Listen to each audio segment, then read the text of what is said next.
Most of us only do one thing with our partners, and it's watching TV. To me, it comes back down to Shetty! Is a former monk whose wisdom has truly gone viral. On Purpose, the #1 health and wellness podcast. It sold like 1.5 million books. Jay, you know how much I love you. I think we live in a world where we think sacrificing our purpose makes us a better partner, when actually it makes us more resentful, guilty, more upset. So I believe that there are 4 important decisions that we all get to make in life. If you can do that, everything else is going to work. The first one is... Let's talk about sex. The truth is, most people are not getting any. We've lost intimacy in relationships. Great sex is a byproduct of great connection and intimacy. It's not a replacement for or a source of. I promise you, that relationship is not growing. It's actually falling apart slowly and you have no idea. The only thing that makes you feel close to someone is when you... What have you struggled with this year? Big question. A lot of the time when I come up against any resistance, it's like, no, Jay, you used to be a monk. If you do anything else, you're false and you're lying and you're not allowed to be anything else. Every time I do an interview, I'd feel like people wanted me to fail. I was just waking up feeling sick and I just had to be alone. I don't think I've shared this with anyone. I'm at a point where... I just want to start this episode with a message of thanks. A thank you to everybody that tunes in to listen to this podcast. By doing so, you've enabled me to live out my dream, but also for many members of our team to live out their dreams too. It's one of the greatest privileges I could never have dreamed of or imagined in my life, to get to do this, to get to learn from these people, to get to have these conversations, to get to interrogate them from a very selfish perspective, trying to solve problems I have in my life. So I feel like I owe you a huge thank you for being here and for listening to these episodes and for making this platform what it is. Can I ask you a favor?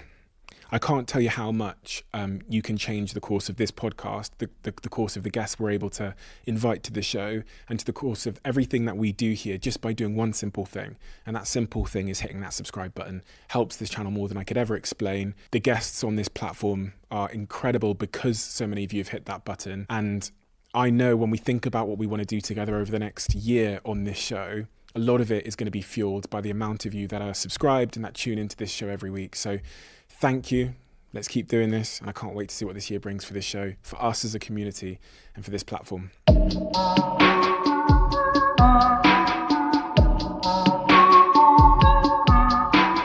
Jay. What's up, Stephen? It's good to see you. This is a question that people ask so flippantly, right? Because that's just the way society is and the way we all are. But I mean this question in the most deep possible way, which is, how are you? Big question. I'd say that I'm at a point, and I'd only give this answer to you. I don't think I've shared this with anyone publicly, at least right now. I'm at a point where I'm really reflecting, reviewing, and reassessing where I want to be, what I want to do, how I want to give my energy. And so I'm in this really evolutionary stage in my journey, which I probably haven't felt like this for 6 years, which is when this all kind of started externally. And so it's been a really interesting 6-year cycle. And I feel like I'm back to where I started. I definitely feel like this year I pushed myself to limits that I never thought I could when it came to work, productivity, efficiency, effectiveness, impact. Like the quality of the impact this year was higher because everything else was booming higher.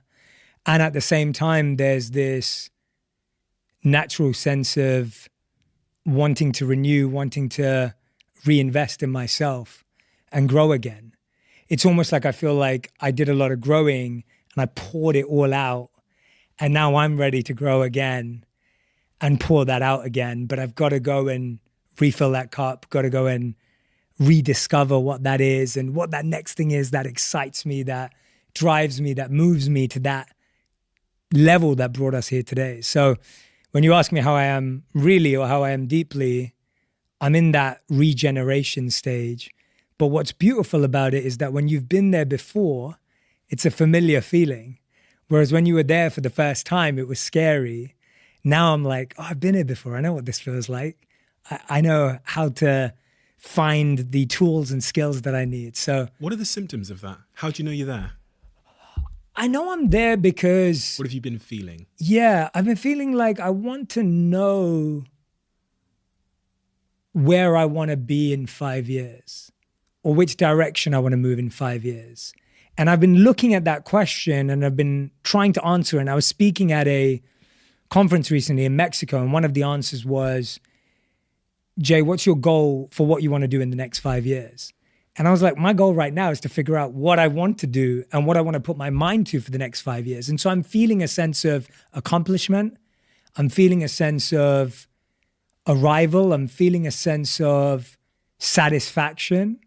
And then I'm feeling a sense of hunger, and I'm feeling a sense of a search for clarity, and almost like I can see the next few steps, but then there's a bit of fog and haze, and that excites me.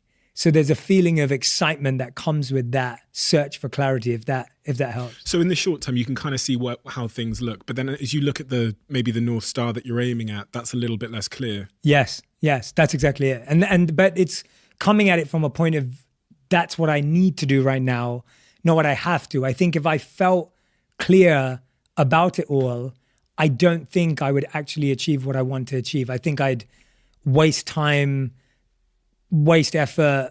I think we'd spend time doing stuff that didn't really excite me or move me. I think you get to a point where you know you can do something well, and you don't just want to keep repeating that because that doesn't fuel your soul, or that doesn't make you into the person who you want to become.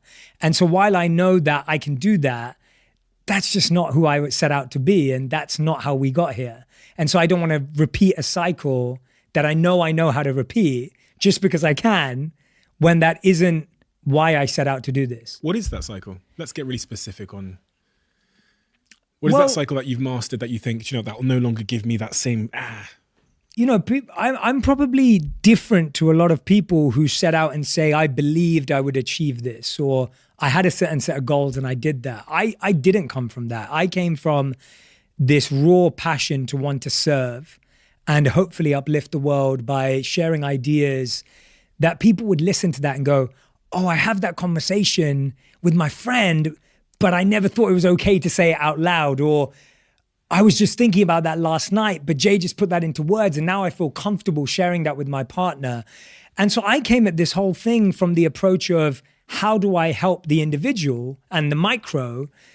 And then all of a sudden, it took off and became this thing that was far bigger than I ever imagined and far greater than I could have ever dreamt of or built. And so what I mean by the specifics is, you've now learned how to create value for people in a certain way, whether that's with an algorithm, whether it's a pattern, whether it's the ability to communicate an idea. And then you go, yeah, I can either get lost in that cycle and keep delivering because it delivers, but no, that actually came from a raw desire to serve. That actually came from a place of abundant creativity. That actually came from a place of genuinely listening and genuinely compassionately giving. It didn't come from a place of patterns, algorithms, studying, and research. Like, that's not why the impact happened, if that makes sense. Do you ever feel like you've lost yourself in the algorithms? People know you as a master of social media, of delivering ideas via social media, value, thoughts, thinking. You became, people see this across their lives. They become exceptionally good at something, whether it's being a lawyer or whatever, and they end up climbing, and then they kind of reinforce to continue to do that thing. Publishers give them money and say, do that thing you did. Yeah. And then they can get so far down that path that they go, wait a minute, like, how did I get here? It's a great place, objectively, but... I think I want to give myself credit, and I don't do that often, but I will for this. I think I'm going to give myself credit, and it was something you actually raised to me last time we sat down, which, by the way, I got so much phenomenal feedback from that conversation, so thank you for letting me go there. But you said something to me last time, and you said, Jay, you're really good at knowing when to quit. And you said that I was a serial quitter, and I'd never thought about it that way. And so you actually planted that seed in my head. And so I think what I've been good at doing every time that that's happened is I've chosen to break the cycle. So when I first started out, I was the number one page and number one creator on Facebook. And we literally left Facebook. And when I say left Facebook, what I mean is I stopped creating the content that Facebook was encouraging me to create. So we used to create these sketch-like videos where we had actors and we would cast them and there would be this scenario. And when I first came up with that idea, it actually came from me watching comedians who were creating sketch comedy. And I was like, oh, wait a minute, if we applied that to inspiration and motivation, that would be phenomenal. So when I came up with that idea, it fueled me. I was excited. I remember we made this video where this couple was arguing and I gave them advice and it went super viral and I was so excited by it. And then after doing that for a couple of years and seeing this incredible growth on Facebook, that format didn't fuel me anymore. And so we left it and I said, I don't want to be known for that format anymore. Why? Because the format was owning me.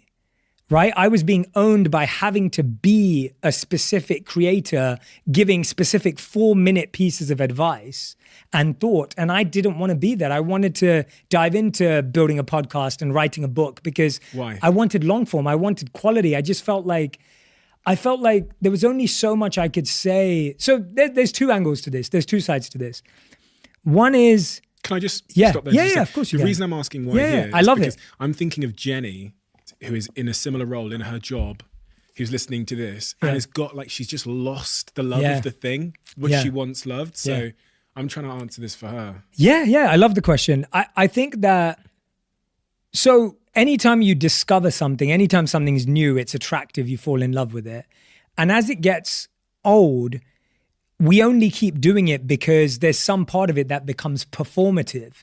So what was raw passion becomes performance. And I think performance is what drains us because performance now isn't a natural injection of the soul into whatever you're creating. It's this false acting version of that same thing.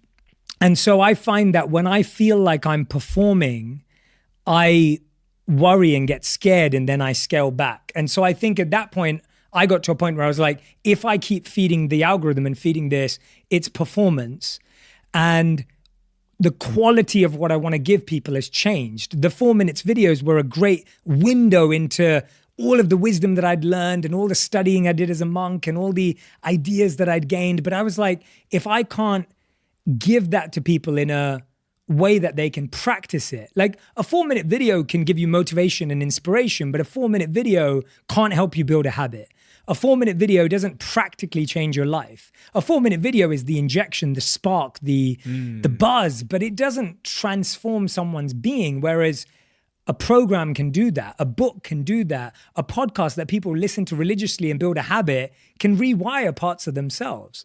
And so to me, I was like, I'm more interested in habit change and transformation than I am in ideas and information. I was just thinking about why I quit Facebook as well. You quit Facebook, I think, later, but I understand why. Your success on Facebook was you were getting billions and billions of views a month, right? I was making some money, but the thing that I've realized from what you just said there is when I was making those Facebook videos, I actually think they might have been doing something for someone else. It's not the same as a podcast, which has the depth, but I think it might have been doing something for someone else. But I tell you why I quit, because it was doing nothing for me. Yes. And you think about what you were doing. So at the start, maybe it was doing something for you, but then as you do it 1,000 times, it feels like work. And I was just thinking about that then because I was reflecting on a study I read that when they pay people to do something they loved, they lose the love of it. The minute the motivations become extrinsic, cash or punishment or reward, people lose the love of the thing they once considered a hobby. And do you know why I was thinking that? Because I've not been able to get bored of doing the podcast. And I thought, well, why? Because it does something for me still every day. Yes. I get to meet you, we get to, So if it was just this podcast was going out to the masses and it required 3 hours or 6 hours of my time every week, but I didn't get to have the conversation, I didn't get to be privy to it, maybe I'd lose the love for it. Yeah, and I think it comes back to a part of the definition of success, which for me is doing something that gives me joy and makes me happy, that as a byproduct gives other people joy and makes them happy. Exactly. Like if I can do that every day, then that's phenomenal. But I don't want to keep doing something, as you said, that has the diminishing returns for me, only to live off the validation and attention that comes from the other. And I think too many people have got caught in that cycle for too many decades. And I would like to say we've redefined what we do every 2 years. Part of why I dived into love as a fascination and a subject matter, a lot of people said to me, they were like, Jay, why are you going from meditation and mindfulness and think like a monk to talking about love? Like, why would you even do that?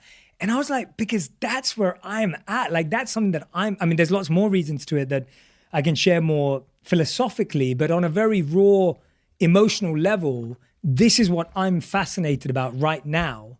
And I trust that my audience, my community, the people that are following and listening and sharing and observing can trust that the journey I'm going on is one of true fascination.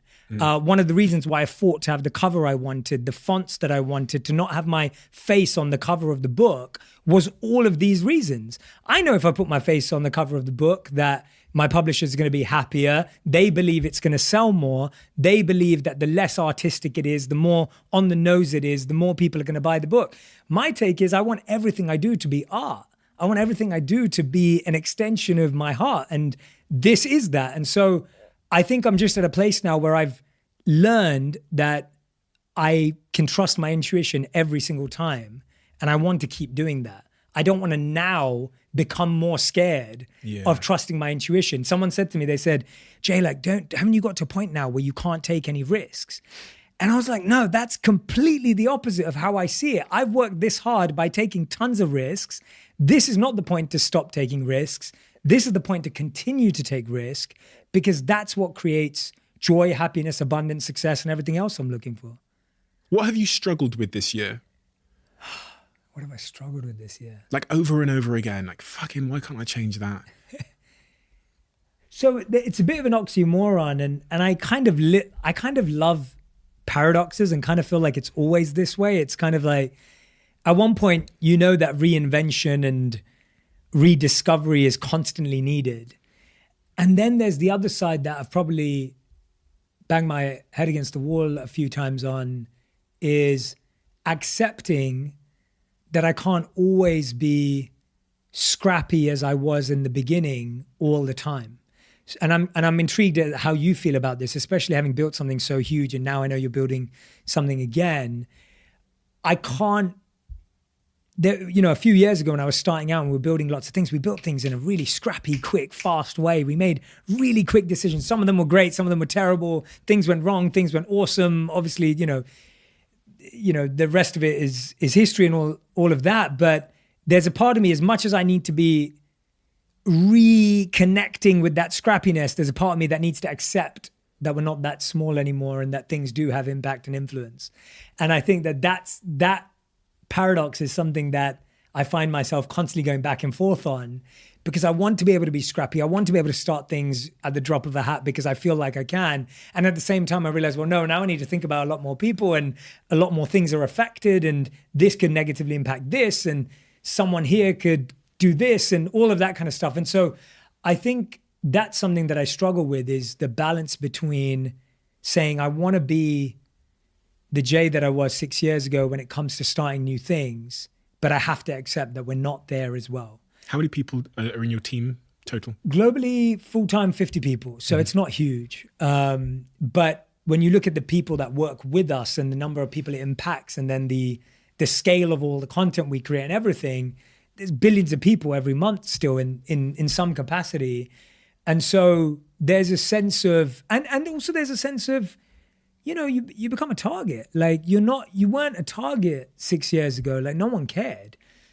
People took shots day one. Like that wasn't the hard part. It's just you become more and more vulnerable in some areas, in some capacities, because now people are not looking at it as if you're starting out. They see what you have and what they can pick apart. So you're observant and aware of that vulnerability in a way you never were before. That doesn't make me more scared or more fearful. It just means I can't ignore it. And I think that's the balance that I'm always going on, is like, how much do you want to operate from a place of ignorance versus awareness and proactivity? What's your biggest, fear is an interesting word, but I'm going to use it. What's your biggest fear as it relates to being a target? Like, what have you, because I've seen this similar thing in my life. Obviously the big change in my life was when I became a dragon on Dragon's Yeah, Den. yeah. Because then you're like a press target. Before, the newspapers wouldn't write about Stephen in his podcast or Yeah. Stephen on social media, but now it's Dragon's Den star sneezes Yeah. on someone. You know what I mean? It's like Sneezes. but because there's a show there which everybody knows and recognizes, Yeah. there's a way to write the headline Yeah. so that I became much more of a target. You know, Yeah. and that's kept me up at night. I've Yeah, got yeah. emails from reporters and I've fucking shit myself about things that, you know, they said they're going to say about me or whatever, but just being honest. Yeah.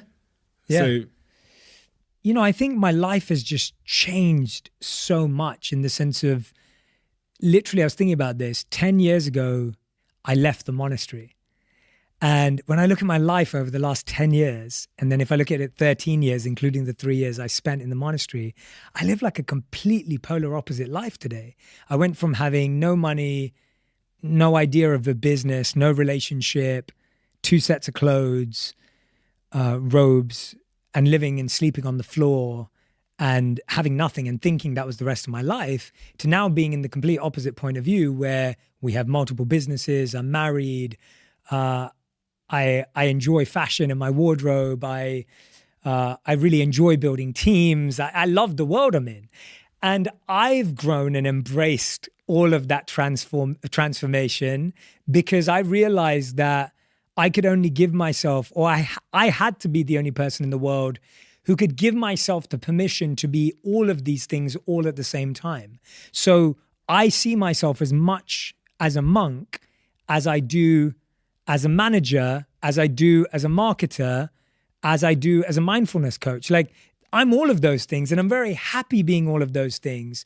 But I think that a lot of the time when I come up against any resistance, it's like, no, Jay, you used to be a monk. You should be a monk for the rest of your life and you can never be anything else. And if you do anything else outside of that circle, you're false and you're lying and you're not the same person anymore. And I'm like, well, no, I get where you're, and by the way, I actually don't disagree with that. I get where that's coming from and I can appreciate where that sentiment comes from because we've all been forced to be like, I'm an accountant, I'm a lawyer, I'm a dad, I'm a mum. We've been forced to be one thing.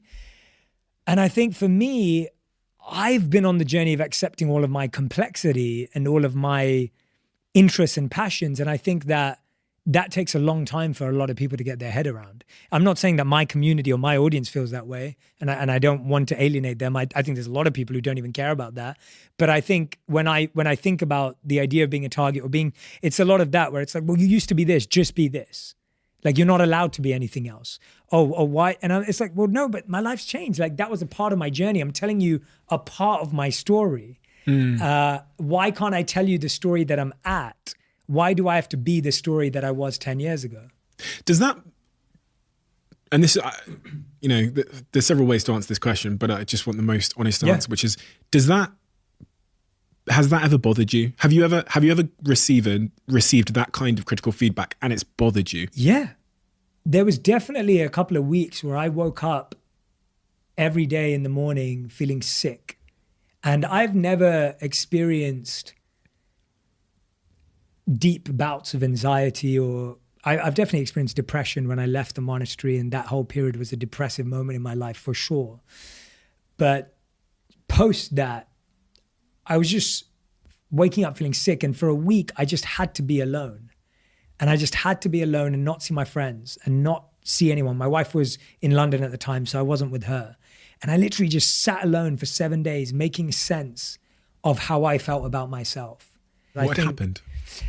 It wasn't anything specific. It was just feeling that there was a lot of, because I wrote a book called Think Like a Monk, which I still stand by the title, I still stand by the whole book. The reason I wrote the book called Think Like a Monk is because I didn't want everyone to have to live like a monk. And my whole point was that when you learn to think like a monk, you don't have to live like a monk, and that you can adopt the same mindsets and practices that monks have in your daily life, which is what I believe I took with me.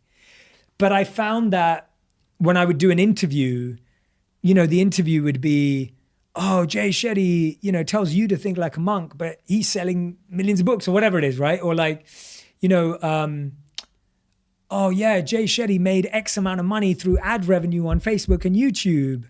but he's talking about being a monk. And so there was this constant like comparison that those two things weren't allowed. And you were getting that straight away every day. Correct. And I was just like, why is it that I feel like when someone's sitting down with me, I constantly feel like they want me to fail. They want me to not be who I truly am. And they want to find that angle on me constantly because they don't want to accept that someone who is trying to be good at heart is doing good in the work and winning is okay. And that's not a story though, is it? That's not a story, exactly. And I think that was hard for me because I'd always believed that people would feel your genuineness and they'd respect that. I think me and you have we've had deep time together, even though we haven't had a lot, like, we wouldn't say we've had the amount of time together, but I felt very early on that I could just be myself around you, hence why I've never talked about any of what I've just said to you anywhere else, anywhere, ever, even on my own podcast. Because I don't like meeting people thinking they want me to fail. And if anything, I close off to that because it's defense from day from day one. And I realize I don't defend myself very well because I don't want to. I just want to be who I am and I'm comfortable with that. But that 7 days was me doing all that work to process it. Bring me into this. Bring me into God, those man, 7 days. Steven. No. Only Steven. Only with you, man. Only with you. Literally. Bring me into those 7 days and what it was like. If I was a flower on the wall in your world, what would I have seen? The 7 days for me weren't mapped out in being 7 days. Like it wasn't like, oh, I'm going to take 7 days and this is the program I'm going to go on. It just happened to be 7 days. And for me, I'd say the first day I spent reading everything that was making me feel that way. So you're reading all the comments, you're reading the tweets, you're reading the articles, you're seeing articles come in that you've just interviewed for and you're like, wait a minute, that's been completely misconstrued. Like you're feeling this way. And I'd say a lot of this was, UK based, not really international, to be honest at all. And you're feeling that way. And I was just reading all of it. I was completely immersed in it for a day. And I gave myself a day. I said, I'm going to let myself do it today because I want to be informed. I want to be aware. And, you just said this to me. You were like, Jay, I didn't see any of this. I didn't even know about this. And we've talked about this before. And that's what's really fascinating, right? Like for me, that day felt like the worst day because it felt like that's all there is. That's all I'm seeing, even though there's everything else going on. So I'd say the first day I spent just reading everything and you feel terrible and horrific and there's a part of you that feels defensive and you're like, but I'm not like that. Oh, I wish they could just understand this and well, they just read that differently and I wish I could talk to this person who feels this way and like hold their hands and look into their eyes and for them to feel my real energy. I wish they could give me a chance. I wish I could actually talk to each one of these people. Maybe I should actually like book a room and just line up everyone who feels this way about me and actually sit down with each of them and talk to them about what my passion is and who I really am as a human being. Maybe that's what I need to do. And you're kind of doing this whole defensive and explaining and that all of that was day one, maybe even day two. And I think day 3 and 4 were really the hardest because you start to believe some of the criticism.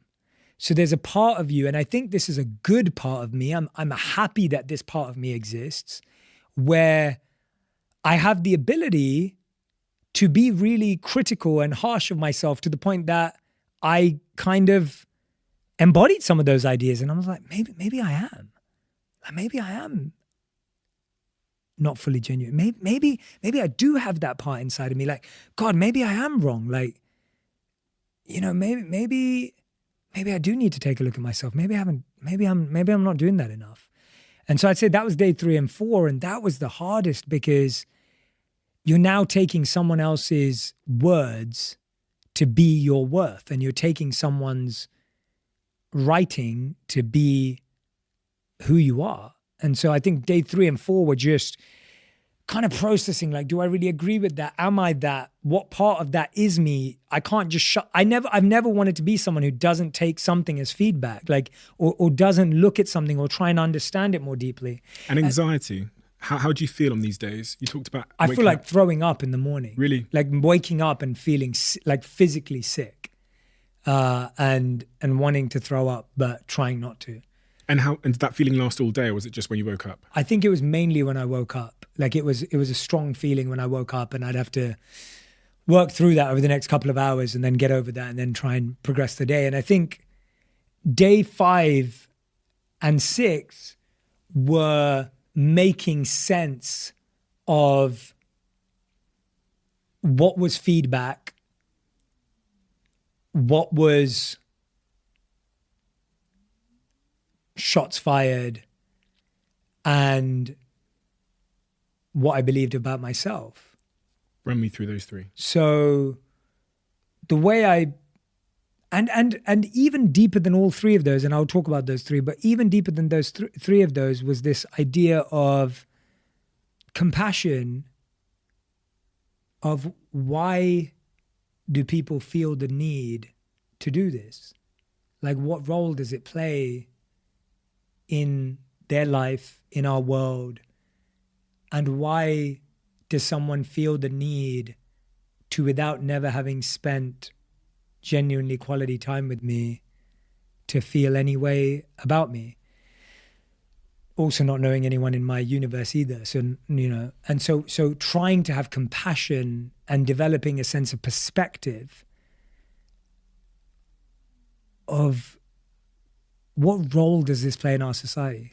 That's the most difficult point to understand, which is, I remember someone tweeted something at me the other day, and they just, because it's funny because we get, so much wonderful feedback, and then some guy at 3am, he's just like, he just took a shot at me. He was like, I wish Steve was more authentic. His PR team write all of his posts and script his podcast, and he's da-da-da-da-da-da. And the challenge of trying to make sense of this like statement, where it's coming from, why they felt the need to tweet it at 3am, what I've done to them, is an impossible challenge to try and solve. Yeah. It's a riddle that doesn't make sense. But the only way that I've come to understand it is by looking at my own imperfection. Yes. Looking at my own jealousy. Yeah. Looking at my own envy and my own inadequacies and how sometimes I'm ugly. And then I go, I understand. We all have it in us probably somewhere in the right context. Yeah. Especially if we've had a bad day and the wife or the husband is giving us a hard, And then I go, I understand. I'm ugly too. Yeah. But going to those three stages, what feedback did you... I think the feedback that I've taken on is that I definitely have changed externally, like in the sense of, it is true that my life is very different externally very quickly. That's true. To me, it's not quick because it's 10 years since I left and 13 years since I was a monk and everything, but it is quick. And it is a lot to... it's been a crazy journey for me internally, let alone everyone else who's just watching. And the feedback that maybe I should explain, and probably why I feel so open today doing this with you and comfortable going there, is maybe I do need to explain my intentions more and not just do the work. And maybe I do need to spend more time giving context. Do you think though, because there's so many people that do the content, the helping people, the genius stuff you do, there's so many people that do that and they don't get the same criticism. It's the monk piece, isn't it? It's that the feels monk like piece, a and contradiction. It's the monk piece, and it's also the scale. There's people at scale. I'm thinking of like the biggest in the world in that game. You're the biggest in the world, I guess, in the specific thing that you do, I guess. But is it the apparent contradiction of 2 labels that the society have given you, where they go successful, rich, nice stuff, but then because it's the same with me. No one's ever going to do it for me because they think of me as businessman. Yeah. So if I was balling around in private jets and helicopters, people are going to go, yeah. And I'm not doing private jets and helicopters. Neither am I, by the way. But I think that is a big part of it. And I recognize that that's a massive paradox. And by the way, I'm living that paradox, which is even crazier because there's so much of that self-guilt and transformation that I've had to go through. I've had to rewire my deeper relationships with every aspect. And I've realized that the monk teachings actually hold true. They're just misunderstood or misconstrued. It's kind of like when we keep having everyone who keeps saying like, oh, money doesn't buy happiness, money, it's like that statement's just lasted for so long. And you and I know that that's not, when it comes to the monk's philosophy was very much that everything in the world was simply energy and it could be used for something higher or could be abused. Pretty much anything in the world could be put into that way of thinking. But the perception is monks don't have money, therefore it's bad. But that's a simplistic version of a far deeper idea. There's a beautiful story that I love that we would often be shared in the monastery where the teacher asks a student, if you could give one person £100 or give 100 people £1 each, which would you do? And the student says, I'd give £100 to one person because it would be really impactful. And the teacher says, yeah, there's nothing wrong with that answer and that's totally fair. Another way of looking at it is I'd give £1 each to 100 people because it helps me learn how to become better at giving. And it gives 100 people an opportunity to grow. And so the idea is that the answer isn't whether money's good or bad. Like the answer, some people say is, well, they shouldn't give any money out at all. Like I think the idea that something is bad or evil or something is wrong is a far more simplistic idea than the depth of the idea that anything can be used for good or for worse. I remember that, we've been able to do so many beautiful things, whether it's things privately or even publicly when, my wife and I did this fundraiser for COVID for India. And I remember it took a lot of money to just organize the fundraiser. And we wouldn't have been able to do that if we didn't have what we had. And I was thinking to myself, I was like, this is a perfect example of how you can't, sometimes you need the resource to pull off something that's even more powerful and big. But if I didn't have the resource and I didn't have the community and I didn't have my audience and my fans and the people that helped us do that, it just wouldn't have been possible. And so it's kind of like this all comes in and of itself. It comes together. I remember when we met in New York and you took me to meet the... Radhanath Swami, yeah. I could not say that. Yeah. That's why I paused. Yeah. You met my monk teacher. Yeah, Swami is the Pope title, the equivalent of that. Do you remember the question I asked him? I don't actually. Tell me. It was exactly what you've just said.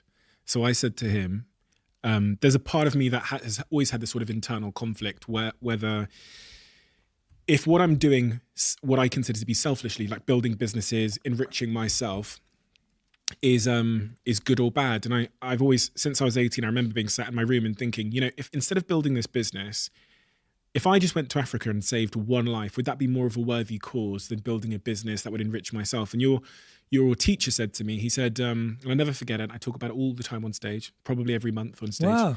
He said to me, you can't pour out for others that which you don't have in your own bottle. And I always remembered that because it's entirely true. The impact that I would be able to have now in many areas, whether it's the donations we've done for children's cancer societies or all of the things that we've done this year, the money we've donated we gave away all of the money from our live tour.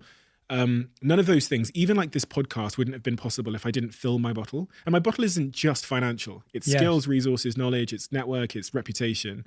And that full bottle allows you to do so much for so many others. I do want to zoom in on something you said. Yeah. You said that you had to confront your ugliest side. Yeah. Now, this is an uncomfortable thing to do because for all of us, it's quite an uncomfortable place to go to actually consider faults in ourselves. What is your ugly side, in your view? I think whenever anyone does this activity, you have to be, it's again, that balance of being highly self-reflective and open to feedback, but not getting into the harsh, killing yourself basically, because it's a really interesting balance I find, because you can easily do either. You can easily defend yourself and be like, no, I'm good. I'm a good person. I'm great. Or you can do the opposite, where you're just like, I'm the worst that ever existed. And it kind of, and that's what as you ask that question, I'm like, let me really look at it. My ugliest side is that and I believe this is true of most people, is that you're truly capable of anything. And I think my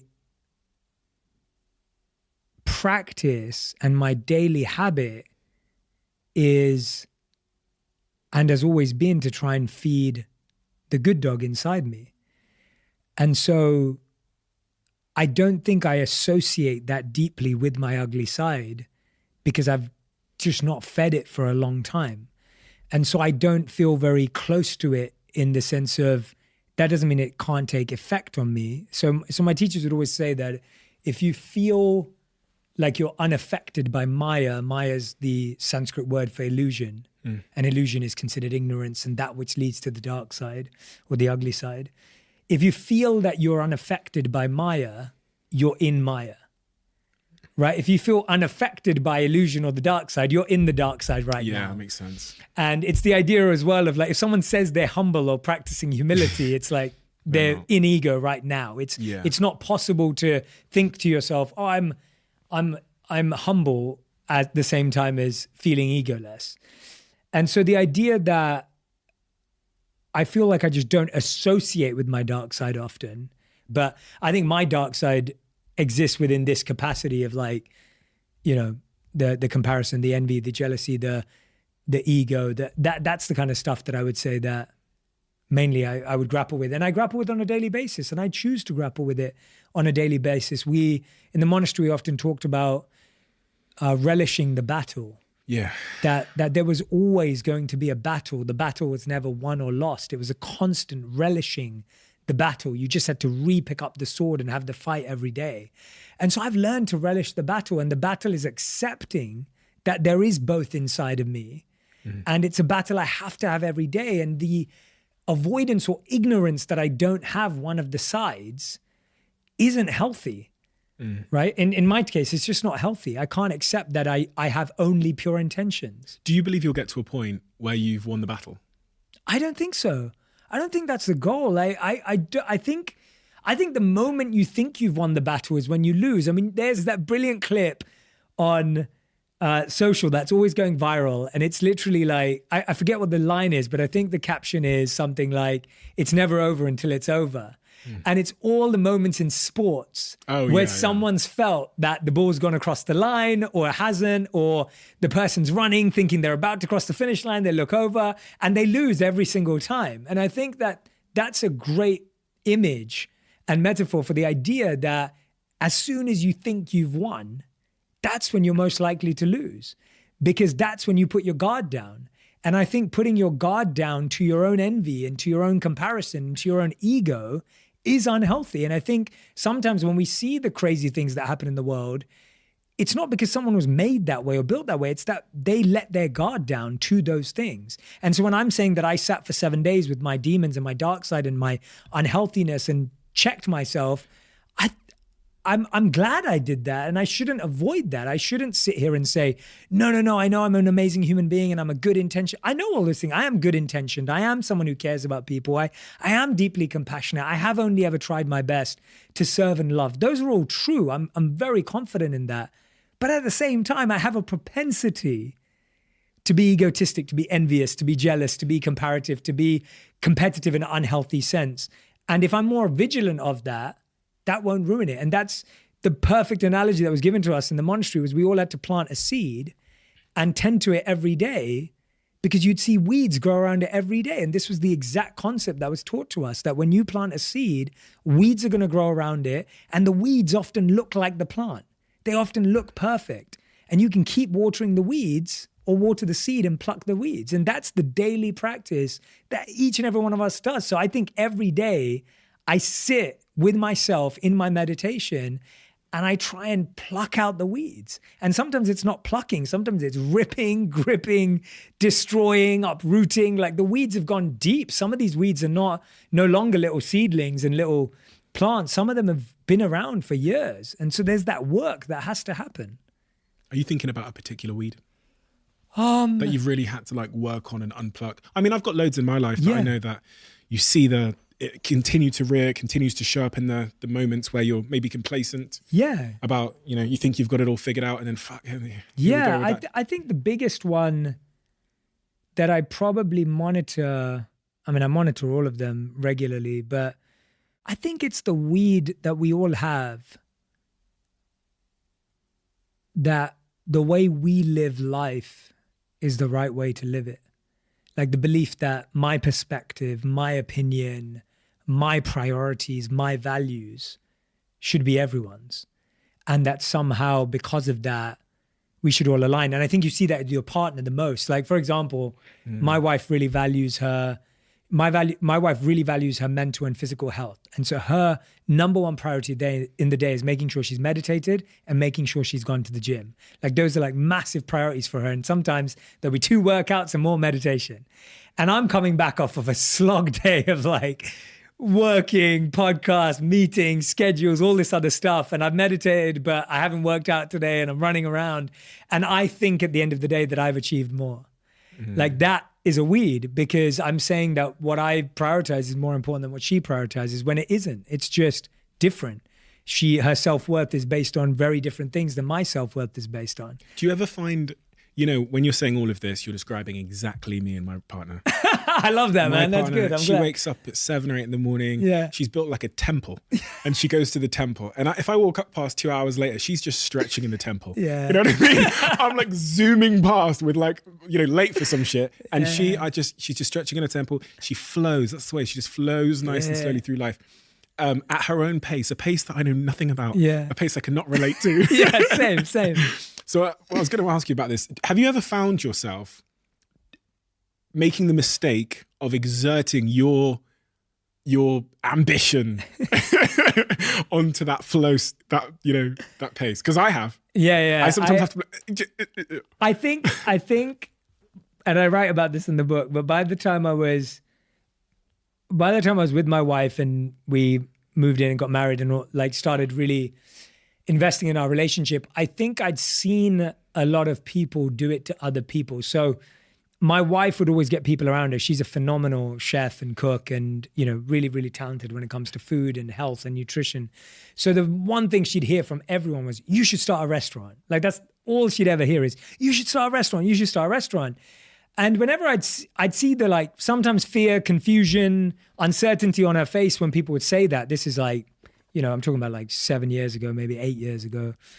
And I would always sit with her with that and be like, how do you feel when people say that? Like, does that excite you? Does that, if someone told me that and I had her skills, I'd be like, oh, that's amazing. People believe in me, right? Which is something I never really had.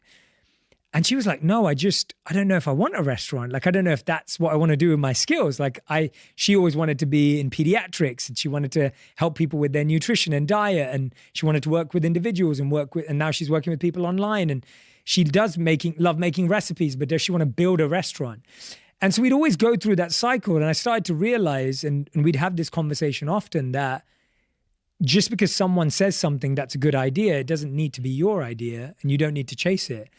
And so I'd say that I don't think I've ever pushed my pace on her, because I think part of being a coach, and this is why I value coaching so deeply, is because a coach is never meant to dictate the pace of the person they work with.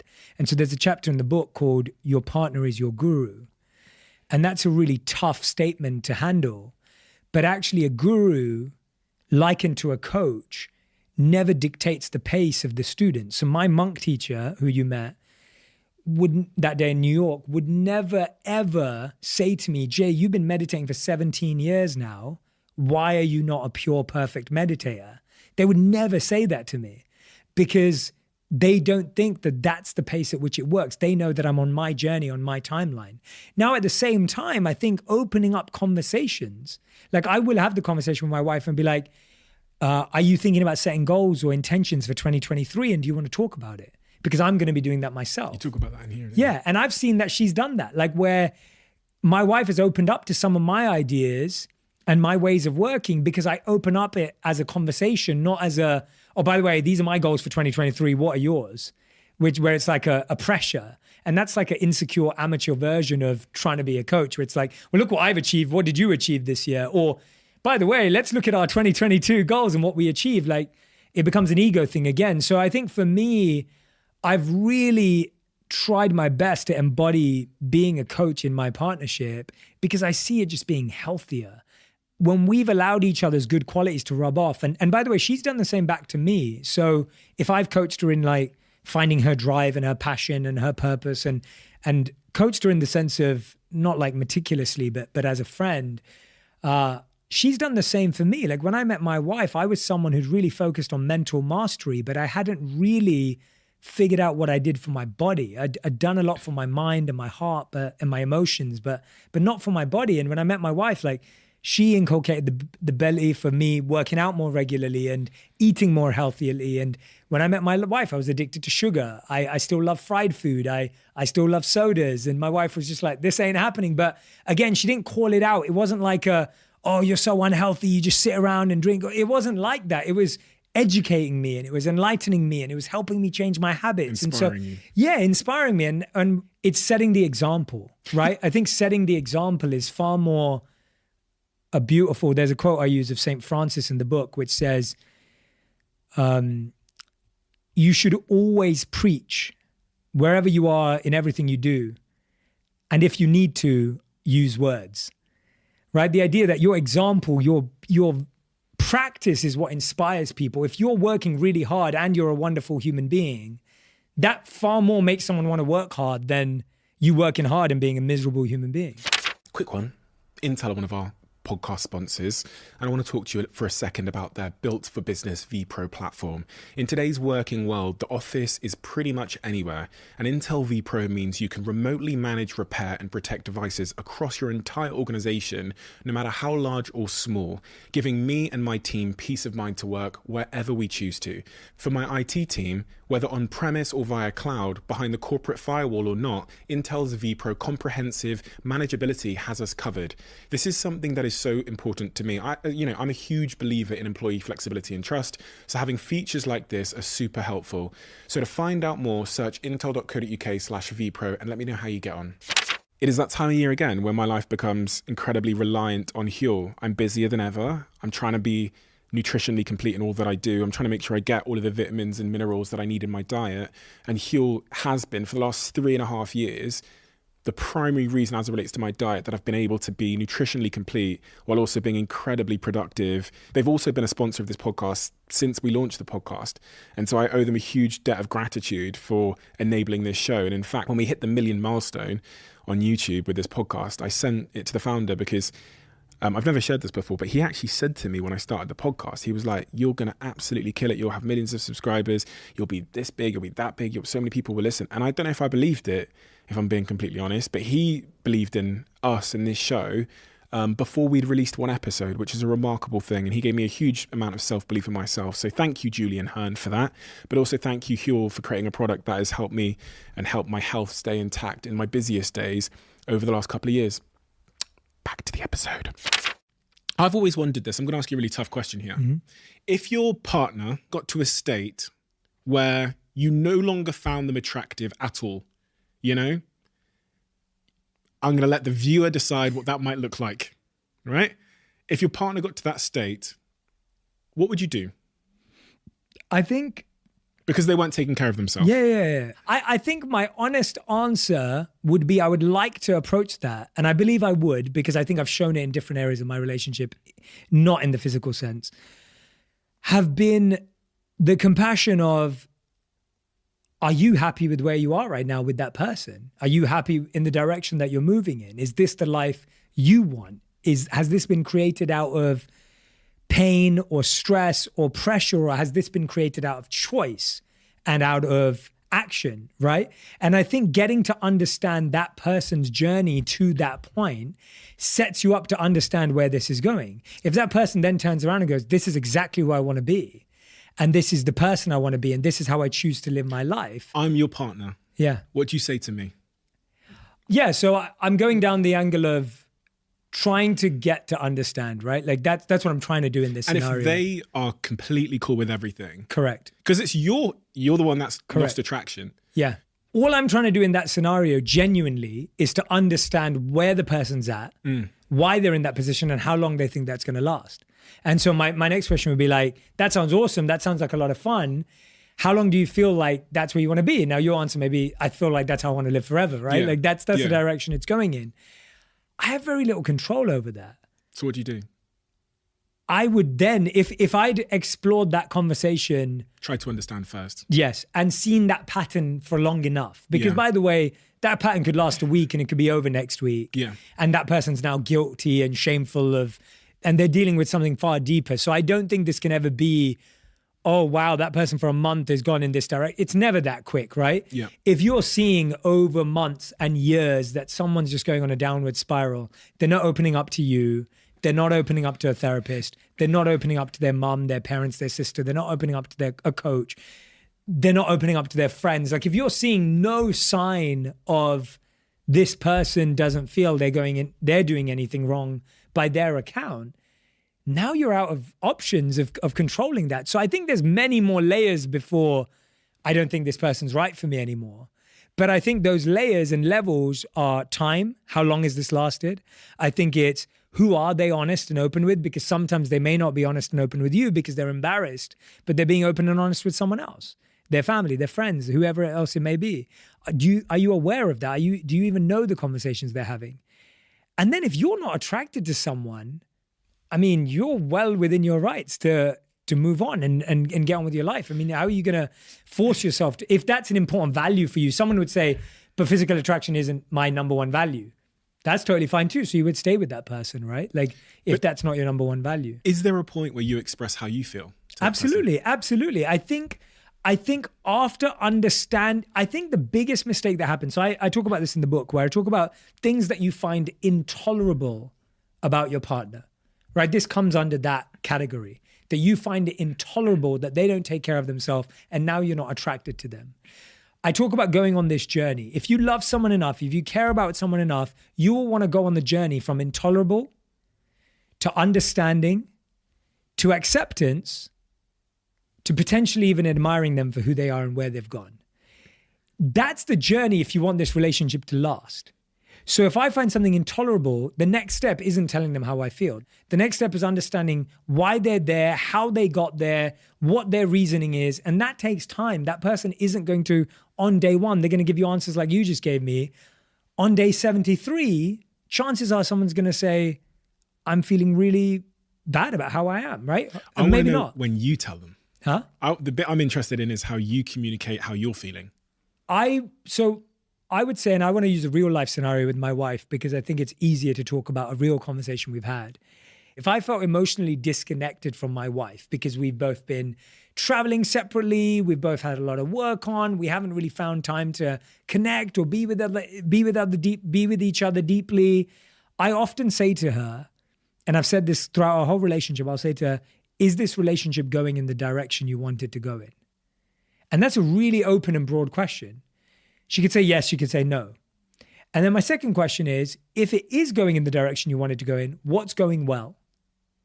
And then I'd say, if it isn't going in the direction you're going in, what do you need and what are you willing to do?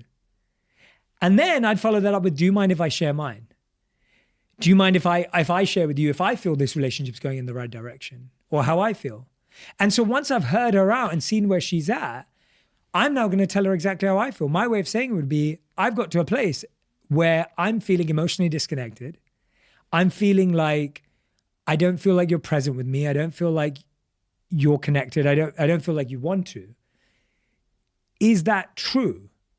And I'm checking if my emotional instinct is real. Now, in this case, it's me saying, I honestly feel that over the last 3 years, I haven't been able to understand. I haven't really been able to gain context of why you've made the choices you've made. And I really want to understand and deeply, and there for you to understand if these choices are aligned with your values. If they are, those are not the values that attract me. Those are not the values that make me feel good about being in a relationship. Because what I'm saying is, if you found someone physically attractive and now you find them physically unattractive, I promise you it's also based on their values and choices. It's not simply based on how they look. Yeah. That's too simplistic for a modern day It's true. powerful relationship. So to me, I'm communicating my disconnect with that person's choices and values. I'm not simplifying it to just how they look in the mirror. Why? Because that to me attraction. isn't the truth. Because the truth is that, because they can change how they look in the mirror. but they don't want to is my issue with it. They don't want to be better in all the ways I think they can be better, right? That they don't see, I don't feel like they want to improve. I was coaching someone whose partner was addicted to porn, right? And they were addicted to porn. Their partner found pictures and videos and all that kind of stuff on their laptop and phone and all the rest of it. And we were working with them, and it was, if that person didn't see a problem with their addiction, that's where you were at. But the person's problem wasn't that they were just addicted to porn. It was the lack of transparency. It was the lack of honesty. It was the lack of emotional connection. Their issue wasn't that they were watching porn. Their issue was, don't you trust me enough to tell me that there's a disconnect here, that we don't have enough of a relationship where you can share this with me? That was the issue that they were having. So to me, I'm always trying to communicate. Empathy is communicating at the root of the issue, not with the symptom of what you're experiencing. And if someone empathetically said to you, Stephen, I feel, and this is my projection on you, and you're allowed to edit this, I just feel that you're worth so much more. And I feel like you can make so many better choices for yourself. And I think you have the ability to get there. But I don't know if you want that. And if you don't want that, that's totally fine. But that's the kind of partner I want to be with. Would you never mention in that process that you're not attracted to them anymore?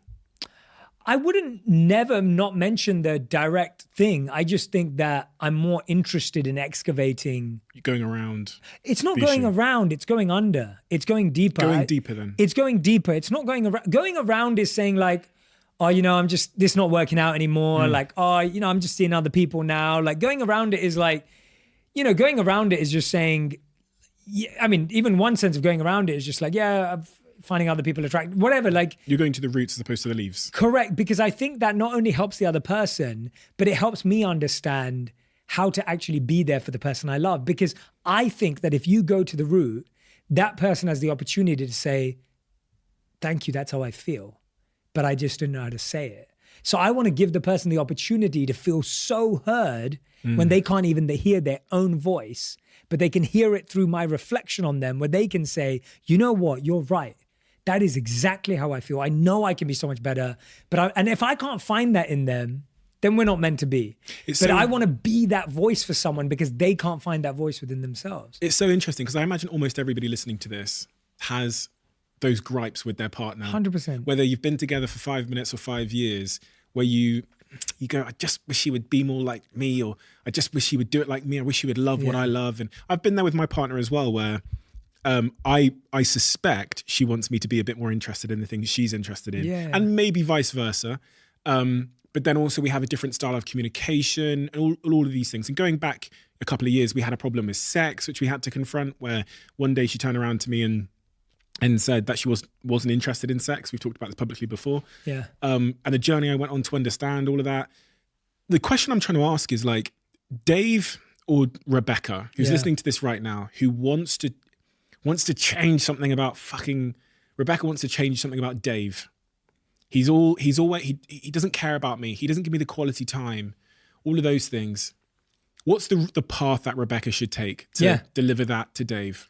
And at what point should she go, fuck Dave? You know what I mean? Yeah. Because it's a success as a team sport in this regard, right? Yeah. First thing I'm going to say is stop trying to change anyone, because people don't change for people, they change for themselves. Like, stop trying to change anyone. People do not change for you. They don't change for me. They change for themselves. And if they don't want to change, they're not changing. And if you want to change your partner, chances are they're not the right person for you. And by the way, anyone you date, you'll always want to change, because somehow deep inside of you, you believe that the values you were brought up with and what you think is right is what everyone in the world should do. And so the core issue, again, going to the root, is us and our projection. Like, is my wife any less of an amazing human being because she lives differently to me? No. And I think that relationships are so much more about learning to respect other people's values than they are to make them value what we value. I think the biggest issue we're having in relationships right now is we're saying, well, I like this, why don't you like it? Relationships are saying, I love that you love that and I love this. You go do your thing, I'll go do mine. Why do I want to force my partner to come watch a football game with me if they hate football? I'd rather go watch it with someone that loves football. And why is she going to force me to go do something that I don't want to do? I don't think that that's compromise or connection. I think that's ruining relationships, quite frankly. So I think going to the core of the answer, and I'll coach through Dave and Rebecca, but I think going to the root of it, it's just the issue of stop trying to change people. If you're trying to change them, then you don't love them. You love their potential. You love a version of them that you think they can become. That's not them. And stop trying to make them that version, because if you're in love with who someone could be, then you're not in love with them, and accept that. And I don't think we want to accept that. We want to think that we're better, greater human beings because we see something better for someone. And they're a project. And I talk about that in the book, the idea that, the project, or there are three roles we play in relationships. One is the fixer. We want to find someone to fix. And the other is we play the role of the project. So we want to be fixed by someone else. So we're looking for that person. And really the right thing we want to be is the supporter, the partner, the true equal, the true person who adds value to the other person. Sometimes takes on the role of the fixer, sometimes is the project, but overall is coming at it from a point of we're working on this together. As you said, a team sport. And so when it comes to Rebecca and Dave, ultimately the deepest, most beautiful question your partner can ask you is, where do you want to be? And do you want my help getting there? And if the answer to that question is something you don't like, then it comes to the end of it, because you're not going to change them by manipulating them, by controlling them, by forcing them, by coming up with a magic trick. It's just not going to happen. Like, I think so many people say to me, Jay, just, my partner just won't read your book. I really want them to read your book. And I'm like, please don't do that to them. You're about to push that person over the edge. And guess what? Not only are they not going to read my book, they're not going to be interested in personal development or growth, because now you've given it a bad taste. Half the atheists in the world exist because religion failed them. It wasn't that they became an atheist out of choice because they were like, oh, I'm just going to be an atheist. It's because they saw someone as part of a religion that failed them. And so whether it's personal growth, whether it's health, whether it's mindfulness, whether it's yoga, whatever your latest trend is that you're into, forcing your partner to get into it is going to push them away far more than it's going to excite them and entice them. And there's a message underlying there, which I felt in my own life, where someone's pushing you to do something or to check something out, and they're doing it very aggressively. Yeah. I'm trying to read between the lines. Yes. I'm saying, oh, Steve, please read this book. I go, oh, yeah. This is where I'll read that as, she's presenting me with a flaw that I have. Totally. Because the book is about, I don't know, how to be great in bed. Yeah. And she's like, babe, please read this book. I'm thinking, well, what you're actually saying to me is I'm not good in bed. Totally. So there's always, that's the problem when you're dealing with love again, isn't it? Totally. And love means to understand why someone makes the choices they make. And most of us don't even know why they make those choices, and we want them to make our choices. That's as simple as it is. You said something so amazing, which I thought was that question that Rebecca should be asking Dave, which I've never really thought about before, which is the first question you should ask them is like, where do they want their life to go? And where do they see this relationship going? And then instead of trying to interfere with that and design it yourself and muddle with it, just see if it matches up to your vision of the relationship. Yes. I imagine most people listening to this now haven't done that exercise with their partner, where they haven't asked their partner, by the way, like, what is your vision for this relationship and us? Yeah. And even your own life. Yeah. It'd be interesting, Yeah, I think also just trying to, I think the reason why we haven't had that conversation is most of us don't even know our vision. So the reason why we haven't done that with a partner is because we don't know the answer to our own question. And so before you ask that question, you should have your own idea. I know what I want. My vision of a relationship is we wake up excited to see each other every day. We go to bed feeling accomplished and fulfilled throughout the day. We make time to connect on understanding where each other's lives are going, where they intertwine and where they separate. And we support each other in the goals. I break it down into 3 things in the book. I talk about liking each other's personality. And the way I define, that's the first one of the 3. What I mean by that is there's an amazing study that was done that said that in order for someone to be considered a casual friend, you have to spend 40 hours with them. In order for someone to be considered a friend, you have to spend 100 hours with them. And for someone to be considered a good friend, a great friend, you have to spend 200 hours with them. What are we? So we're nothing right now, Stephen. We're not doing very well on that list. Now, having said that, we've also had very deep time to, like, we're always opening our entire souls and hearts to each other. So it's a different type of relationship. But the point is, liking someone's personality is, do I want to spend 200 hours with them? That's how I like to break it down, is, do I see myself spending 200 hours with this person, trying to understand them? The second is, do I respect their values? You will only know their values if you ask them, if you're aware, if you can see how they spend their time and money. Most people don't like the way their partner spends their time and money, which means you don't like their values, but you're still with them because you like something else about them. But the values are the core of who that person is as a human being. And then the third is, do you want to help them achieve their goals? That's love. Love means that you want to help them get to where they want to get to. But most of us don't even know where our partners want to go or where we want to go. So we're struggling with like 3 fundamental things that define love. And we'll never know because we're trying to patch it up with all the other stickers that come up in making us feel good. You know? You said point number 1 there, which was waking up to them every day. Now, when you said that, I thought, fuck, every day? Like, well, not every day, but I'm saying whenever you're in the same city. Yeah, it's just but that's what my brain did. What, every day? Like, and then that brought my mind to this point about the role of distance. Yes. In your relationship. Yes. I've tested this law big time both ways. Okay, tell me what you've learned. So my wife and I have been together for 10 years, so it's not long and it's not short. It's like, it's a good amount of time. And we've spent up to 6 months apart a year sometimes. And we've spent as little as 2 months apart a year. So we've varied in those 10 years, anywhere from 2 months to 6 months a year of not seeing each other, based on work, schedules, priorities, etc. And I was always someone who believed that distance was really good for relationships. I think it's healthy to miss each other. I think it's healthier if you have a plan of how you're going to be apart. And I think it's even healthier if you have a plan of how to reconnect after the time apart. And I think that's where relationships in distance go wrong. Most relationships in distance are either by default or with no consciousness. So we just ended up not seeing each other for X amount of time, whether that's 1 week, 1 month, or whatever it may be. That unconscious time of not being with each other is not healthy for a relationship. You don't know why you're disconnected. You don't know for how long. You don't know how you're reconnecting, and you don't know how you're staying in touch. That's not good quality time away. So that's how to make time work for you. 6 months is too long.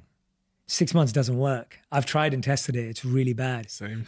It took 6 months after 6 months to reconnect. And I literally felt like it was like a rule that for every day I was apart, I had to spend a day of quality time with that person to refine and rediscover and to sustain and to evolve and grow a relationship. And I literally felt that 6 months apart took me 6 months with my wife to get back to where we were before those 6 months, especially because some of those 6 months happened unconsciously. And so unconscious time apart isn't healthy, and unconscious reconnection isn't healthy. And that was 6 months of conscious reconnection after 6 months of unconscious disconnectedness that helped us connect again. And I'd never want to do that again. It was too painful to look at someone and someone you love and someone you feel you've really achieved something with, to kind of feel like you had to rebuild it all again. It was too much. And I don't want to do that again. And so I'm changing the way I feel about distance. I'm always going to make it conscious. It's always communicated. And some of the habits I've set up that have been really helpful is I also set up not even just disconnection physically, but time poverty and emotional. So I'm going on tour this year. And when I go on tour this year, I'm going to be on the road in the US for 3 weeks in total, which is quite normal for me and my wife to be apart for 3 weeks. So, but it's communicated, it's in the calendar. And then I come back to LA for a month and I've kept that whole schedule free because I want to plan a few trips with my wife. We may even go on a vacation, whatever it may be. And then after that, I go on my world tour, which is another 4 weeks or 5 weeks of cities all across Europe, India, Asia, and Australia. And my wife will pop into a couple of cities, but she's not going to come on the whole tour with me. And so again, I'm like, okay, which cities are you going to be in? Which weekends am I going to take off? Which nights am I going to be with you? And then what are we going to do when I reconnect after the world tour? It's now coming from a completely conscious, organized space, just as I would organize work, just as I would deal with a business partner. You just can't take a relationship for granted. It just will break. It will wilt away. Paul Brunson taught me something. He was on the podcast and he said that him and his wife had to make a rule. He's from America. He's had to fly all over the world to do these TV shows, etc. He said, we have a rule where if an opportunity invites us to be apart for more than 2 weeks, we either go together or I don't go. And he's obviously got, kids and things like that. And I really thought that was really amazing. Yeah. Difficult. That's difficult. It's very difficult. Yeah, I don't disagree with it. I just think that... So he posted on his Instagram the other day saying, I've just been given an opportunity of a lifetime, but for practical reasons, me and my partner can't go together, so I've turned it down. And I think everyone needs to come up with their own version of that rule. Yeah. Because it's a great rule. And if him and his partner have committed to that, and that's my hope with the book, with the rules, it's like, come up with your own relationship rules. Like one of ours is every 30 days, we spend 3 days together without our phones.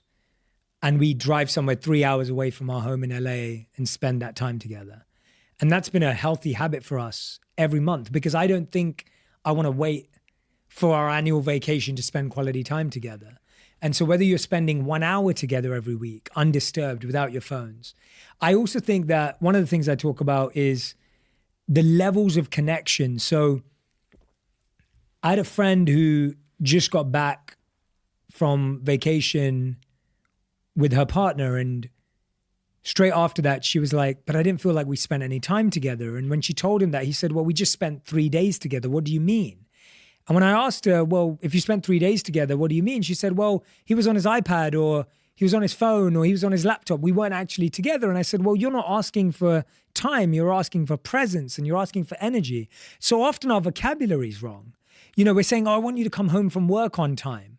That's not what you're saying. What you're saying is, I want to spend time where we share energy and interact together, but we're using the wrong language. And so we're not communicating what we want.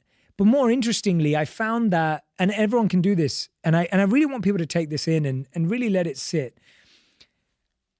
Most of us only do one thing with our partners, and it's watching TV. And that is the lowest form of intimacy that you could possibly ask for with any human being. If you and I watch TV together for 200 hours a year, we would potentially be no closer than we were before. Yet with our partners, all we do is stay glued to a box for hours every day, waste minutes searching for what to watch, and then maybe having a quick little chat about it and switching it off. So I have this pyramid of intimacy, and entertainment's on the lowest rung of the ladder. But that's what the majority of couples are doing. So if we're only watching TV together, I promise you that relationship is not growing. It's actually falling apart slowly, and you have no idea. And I know that's a painful truth to accept, but it is an inconvenient truth. So what's the opposite of watching TV? So higher than that, and that's why it's a ladder. There's other steps. Instead of entertainment, I'm really interested in people doing experiences together, something new, something fresh, an experiment together. What I mean by that is, how can you both do something that you both are not experts at? Often what we do in relationships is we say, oh, well, I love football, come watch football with me. Or I love this, come watch this with me. I love this band, come and experience this band with me. What we're doing is we're creating an expert and student mentality. I'm going to teach you what the offside rule is. I'm going to teach you about this music and this whatever else it may be, right? We're kind of creating that idea that I know something you don't. And what that does in a relationship is it doesn't create a shared experience. A shared experience is when we both go somewhere where we both don't have a lot of experience, and now we get to discover new things about our partner. Now we get to see them in a new scenario. Now we get to make ourselves both feel vulnerable. TV is not vulnerable.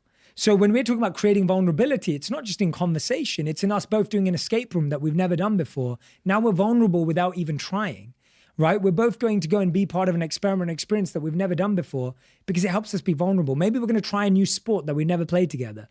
Me and my wife tried surfing last year. Never done it before. This year we tried wakeboarding. Never done it before. We both look like fools. Both can't do it to save our lives. Actually, she's much better than me, so I'll give her the credit. But The point is that the more you put yourself in uncomfortable new experiences and experiments, and by the way, I've given a range of examples. It could literally be, going to an art class together or going to pottery together or whatever it may be. It can be the most basic thing. Do something when neither of you know anything about it. Your vulnerability skyrockets without having to have a heart-to-heart conversation. Higher than that level is education. Go and learn together.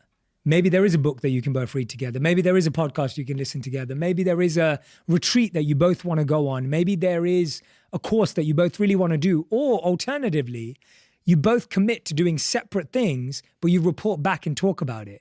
One of you is learning an art, one of you is learning self-development. Now you're sharing your exclusive learning journeys with each other. You're both growing together. And then the highest thing is serving together.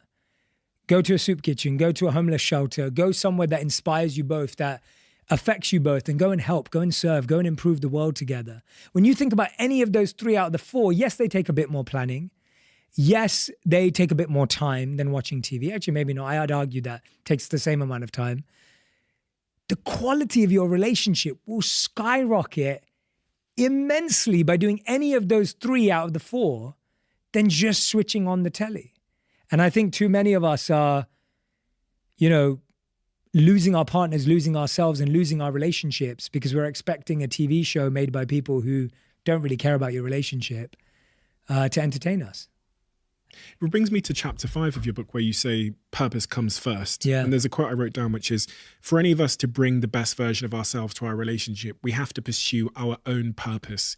In Hinduism, it's called our dharma. Yeah. What is our dharma, and what are the 4, you talk about these 4 fundamental pursuits that drive us forward in life. What are those? So the Vedas talk about these 4 pursuits in life. Who's Vedas? The Vedas, Vedas, are the kind of umbrella scriptures, the umbrella spiritual texts that have all of this life advice and wisdom that I share from that context. So the Vedas are the particular texts, and they have these 4 pursuits of life. And they are dharma, artha, karma, and moksha. And I'll describe each word because those are all Sanskrit words. So dharma is purpose. We'll dive into that one more deeply. Artha, and all of my work is pretty much dedicated to this, and I'll break it down in my own language to make it simpler for everyone. I believe that there are 4 important decisions that we all get to make in life. The first one is how I feel about myself. The second one is, what do I do to make money? We all need money. What do we do for it? The third is, who do I decide to love and receive love from? And the fourth is, how do I choose to serve the world? How do I choose to impact the world? And so these are the 4 main pursuits that the Vedas espouse. Dharma is your purpose and who you are. Artha is economic development. Karma is relationships and connection. And moksha is liberation or service or like ultimate giving. And so those are the 4 pursuits. And it's really interesting to me that dharma is placed as the first pursuit, not love. And it's really interesting because you look at people, they did a study on people graduating from college. And they asked them that if you were to get married in the next 5 years or stay single, what would be your happiness prediction? The majority of people predicted that if they got married, their happiness would be at an 8. But if they remained single, their happiness would be at a 3. That perception is mind-blowing to me. They believe that if they were in a relationship, their happiness would go to an 8. If they were single, it would be at a 3. The reality is if they stayed single, and they did, their happiness stayed at a 7. And so their perception of loneliness, their perception of being alone was far greater. And so a lot of us skip purpose because we find connection is an easier solve to our internal unhealing. So we feel that if I'm with someone, I'm going to feel better about myself than if I have to do that work myself. And is this in order? Yes, So that's in order. Dharma, Artha, Karma, Moksha. Yeah. Okay, so karma is essentially pleasure and connection. Correct. This is your relationship with others. People prioritize that as being Number one. number one. Exactly. And that's what I'm saying is the mistake, that you're hoping that someone is going to come and heal your wounds without doing it yourself, which is why we're living in a world where, the right person could come into your life and reduce drama, and the wrong person comes into your life and increases trauma. And that's the experience that we're having, that we're coming from these unhealed places where we don't know our purpose, we don't know our values, we don't know our goals. We mesh with someone else who doesn't know their purpose, doesn't know their values, and doesn't know their goals. And it leads to confusion, it leads to broken hearts, it leads to abuse, it leads to manipulation and control. And so I do this very simply, and I ask couples that I work with, and I've been coaching a lot of couples over the last few years, especially while writing this book. And I ask couples that I'm working with to rate their top 3 priorities in order, including themselves. And I remember doing this with a lot of couples, and one particular couple, and the man said, you, the kids, me. And the woman said, me, the kids, you. And when we had this discussion, he was heartbroken. He said, how could you put yourself above the kids? He goes, I'm not mad that I'm number 3. I'll take that all day. But how did you put yourself above the kids? How could you even do that? Sounds like he's mad at being number 3. He's just using the kids as a scapegoat. It's not about me. Yeah. And it was really interesting because she gave the answer that I think me and you would, validate and agree with, that she was like, but if I don't fill my own bottle, if I don't fill my own cup, if I'm not my best self, what am I giving to you guys? I'm giving you leftovers. And she's saying that it's not that the kids are second on my list because I don't care about them, and if they needed me, they're going to be second. It's more that I know that I have to invest in myself. And so I think we live in a world where we think sacrificing our purpose makes us a better partner. We think the self-sacrifice and the self-sabotage of our own goals and our own pursuits makes us a better person. When actually it doesn't. It makes us more resentful, more guilty, more upset. And I'm saying that because I've seen people who gave up their dreams for decades, only in their 50s and 60s to look back and go, when the kids left, to go, I wish I never gave up on my dreams. So I'm not saying this as theory. I'm saying this as sitting down with people, working with people, and seeing people throw away their own purpose in the pursuit of, I think that sacrificing it makes me a better human being. It really reminded me then of my best performing quote ever. Okay. I want to hear it. This is the best performing quote I've ever had. So much so that actually when I Googled it, it's attributed to someone else, which is really... Oh man. It's crazy, isn't it? It's fucking crazy. Yeah. I just Googled it, right? Yeah. And this person has tweeted the exact same thing, which I actually wrote about my ex-girlfriend. And it's got 150,000 likes on Twitter and 75,000 retweets. It did better than when I posted it. It's crazy, isn't it? That's amazing. But the quote is, I'm actually just going to read theirs because I'll read mine. Yeah. It's the exact same thing, word for word. Is if we're dating, I want to be your second priority. I want your first priority to be you, your ambitions, your life and your future, because my priority right now is me and mine. And finding happiness and security alone is crucial to us finding it together. And I wrote that actually in response to my ex-girlfriend, who made me really realize that we're going to have no relationship, we're going to have no security, we're not going to have any happiness if we haven't first found that to some extent together. And I've always almost criticized that perspective of mine. I thought, Steve, is that because you're selfish and you're and you're ambitious and you just want to be, or is there truth in that? And there's this enduring question I have, which is, what role is your partner meant to play? And we've kind of talked about it a little bit, but in fixing you, do you have to be completely happy before you meet them? Or can you rely on them to make you happy? Yeah. And by the way, it's only not unselfish. So yes, what you just said in self-reflection, it is a completely selfish idea if you don't afford your partner the same flexibility and openness to live that way. Right. So it is selfish if you say, I'm going to go achieve this. I want to go build this life. And by the way, you got to come with me. You've got to be, if I was saying this hypothetically to my wife, you got to be on every flight I take next year. My work's really important. I'm saving the world. I'm doing a world tour. You come with me. If you have that belief, that is completely selfish and ego-based. But if my belief is, yes, this is my calling. This is what I'm meant to do on this planet. And I'm really moved by that. But my wife's got an amazing calling herself. And I get so much more attracted to her watching her live her calling. My wife becomes more attractive to me Amen. the more she lives her purpose. Not your wife, I'm talking about mine. Yeah. But you're right. Like my wife doesn't become attractive to me because she's helping me in my purpose by just following and tagging along. Do you know how she'll become even more attractive if she opens that restaurant? Yeah, I know that would like, put it right up there. But yeah, the idea that, so I think there is a selfishness, right? I wanted to caveat that. So I'm not saying you need to be perfectly happy. I'm saying you need to know who you are. Yeah. You need to know your values currently, and you need to know your goals currently. All those things will change and evolve as you grow and evolve.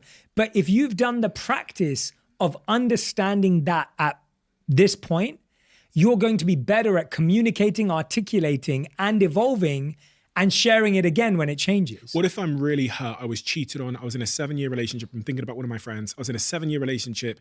I was cheated on. Now I'm insecure. I have low self-esteem. Is it relationship time? No, not at all. Not one bit. Because that's the point that we're talking about where you skip step one. You've skipped dharma and you've leaned into karma because you don't want to sort dharma. Dharma is making sense of who you are and who you want to be and what your role in this world is. And I feel that when you walk into a relationship with that insecurity, it now ruins potentially the safest, secure person that you could have been with. And so, go on. I was just going to say, this is, who am I to judge? I had all of my own BS to deal with and overcome and understand about myself, much of which I've talked about many times before. But if I was to take a cross-section of the people in my life that are struggling in relationships, almost every single one of them has skipped the first stage, which is the hard stage. 100%. And the thing about that first stage is a lot of people just don't feel like they have the time. Yes. Especially, we're all getting a little bit older. Things have changed in society, which mean people are getting in less relationships and they're getting in them later in life. So some people feel that they have a clock. And that means that when they think, look, Jay, I'm X years old today and you're telling me to do this Dharma and this Arthur, I need to get to karma. I need to find this guy.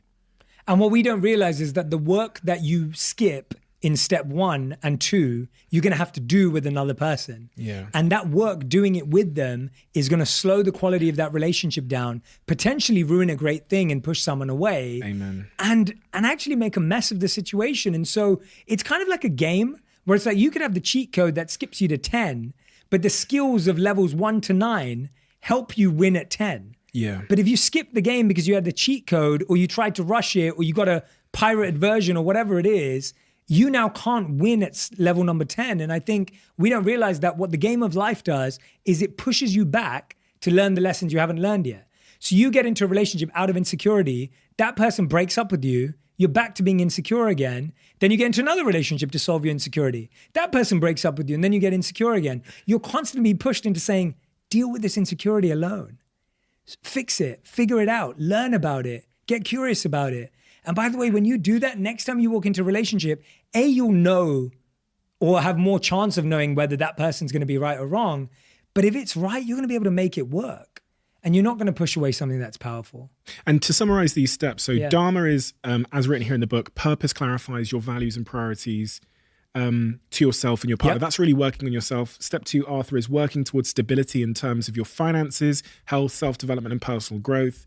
And once you're there, you're ready for some karma, which is pleasure and connection, which is basically relationships with others. It's so interesting. One of the questions I did want to ask you today before you even got here was exactly this. I actually had a conversation an hour before you arrived with a friend of mine who is in her mid-30s and is really struggling with relationships. And I was having a conversation with her about it. And it's all the things we've just talked about, which is like, she feels like she's running out of time. Yeah. She feels like the world has changed and it's now all digital and like she's not meeting enough people. She thinks maybe if I go get my hair done and this done and I get that done, or if I get a membership to Soho House, maybe then I'll fucking meet a guy. And like, what you must encounter these people in your DMs over and over again that are saying that I'm nearly 40 years old, I'm single, it's not working for me. What's your advice to those people? Well, I think the first thing I'd say is it is hard. It is a really tough time to be single right now compared to what it was like a few years ago.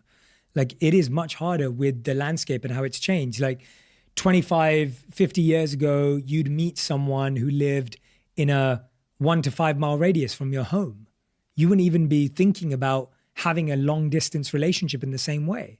Whereas today, you're meeting anyone and everyone all across the world. You have an app that connects you to anyone in that location and area, wherever you just got off a plane.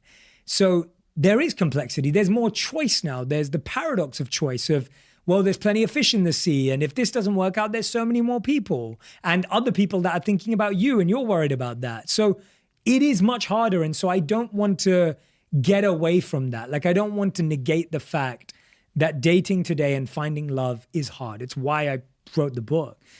I think that what I'm encouraging for people to understand is that having all those insecurities around relationships doesn't put you in the best decision-making profile to make the right decision. So all of that stress and all of that insecurity and all of that anxiety is more likely to push you into a relationship that is unhealthy and toxic than it is to help you move in the right direction. So first of all, I just want you to accept that making a decision from your current mindset is not going to help you make a good one. It's just not going to work. You're more likely to settle for someone. You're more likely to give in for something less than you deserve, because right now you're just happy with anything. You're just happy with someone who texts you back. And that's not the relationship you want to be in. So first, I would accept that this mindset is not going to help you. The mindset that is going to help you is, okay, if I figure out 3 simple things, just what I like and what I don't like about myself and in life, not about a person. I'm not asking you to even think about a person. What do I like and not like as me? What are my values personally right now? Like, what's valuable to me? Not about this person. What's valuable to me? And what are my goals? If you figure out those 3 things, you're more likely to meet people. How? If you know what you like and dislike, you're going to spend time in places that you like and dislike, where you're more likely to meet people that have similar likes and dislikes, or that at least you can connect with. Second, if you know your values, you're more likely to know who to ask for an introduction to someone, because you know who knows who.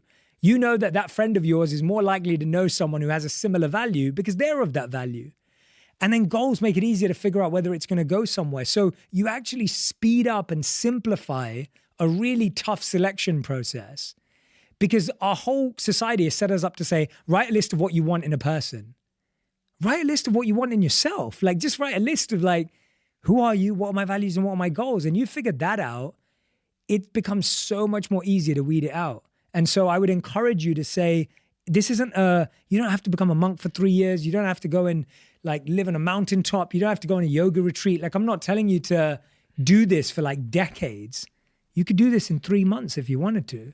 Like, this isn't like a decade-long process. There's something really interesting here about like delaying gratification just generally. I was actually reading yesterday about the people that delay gratification in their lives and those that don't, and why, from a physiological standpoint, some people don't delay gratification. I was reading about the marshmallow test, which I'm sure you've heard about. And some of the factors that are at play there is when people are stressed, you know, in the case of a marshmallow, it creates a dopamine hit, which is a feel-good, chemical for the reward center in your brain. So one can understand why you would reach for the marshmallow if you were feeling stressed and you needed that dopamine hit. One of them is also self-esteem, which is if your self-esteem is low and you're looking for the same kind of dopamine hit you get from having a fucking bad one-night stand with the wrong person, it's much harder to delay your gratification and make good long-term decisions in line with your values if your self-esteem is low. So all of these things point to this like fundamental, which I think people miss in our society, because we live in a society where I'd rather have it now. I'd rather go to a surgeon and get it fixed. I'd rather, do it on Photoshop than actually do the work. It's like doing the work, you don't see, but who the fuck wants to do the work? Totally. Is like doing that, the foundational stuff is the answer to all of the stuff you see on the outside. Like, And you know what you're saying with that example is that you also attract what you use to impress. So if you use something specific to impress someone, that's the quality and vibration of energy you're attracting. So if I use money, like I did, to attract someone, which works perfectly well, you're attracting someone who values that about you. Yes. If you use only your physical appearance, obviously we're all attracted to each other and that's fine. Like, But if you only use your physical appearance and you believe that's your only asset and you're playing the game of just showing off that, guess what you're going to attract? That's a really important question, because that solves something for one of the people I'm thinking about in my head. This person, I wouldn't say she's a friend, but somebody that I know. And she's using her outstanding beauty to attract people. Yeah. And it's failed her over and over again because she's attracting the wrong type of person with the wrong type of values, in her own words. And in my, to bring this back to myself, there was this phase between 18 and 23, I'm going to say, where all I used to attract girls was bottles of Dom Perignon in a club. I would buy 5 bottles of Dom Perignon a night, and I'd bring the sparklers, and it was like a mousetrap. Yeah. But I was attracting the wrong type of values. Yes. Because I was the wrong type of values myself. Correct. And you don't think magnet. that. And the worst part about that for your friend is that it's not just an issue that the guys she attracts value only that about her. The biggest issue is she's setting herself to only value that about her. Amen. Which means when someone leaves her for that reason, it just plays into the belief of I'm not good enough. There's this beautiful fable story that I love to share. And it's about a kid who finds like a gem in his house, like a stone. And he goes up to his dad and he says, "How much is this stone worth, Dad? What's the value of this stone?" And the dad says, "I want you to go out to the baker. And when you go out to the baker, say that you're selling the stone. And when they ask you how much it is, hold up 2 fingers." And so the kid said, "Okay, I'll do that." The kid ran out, went to the baker. The baker said, "Oh, that looks nice. How much are you selling it for?" Kid held up 2 fingers. The baker said, "Oh, $2. I'll take it." So the kid ran back and the kid said, "Dad, the baker offered $2. The dad said, "Okay, now I want you to go to an antique shop and I want you to show them the jewel, the stone. And when you show them the stone, I want you to hold up 2 fingers again." So the boy runs off and the antique person says, "Oh, that's a nice stone. How much is it?" And the boy holds up 2 fingers and he says, "Oh, $200. Okay, yeah.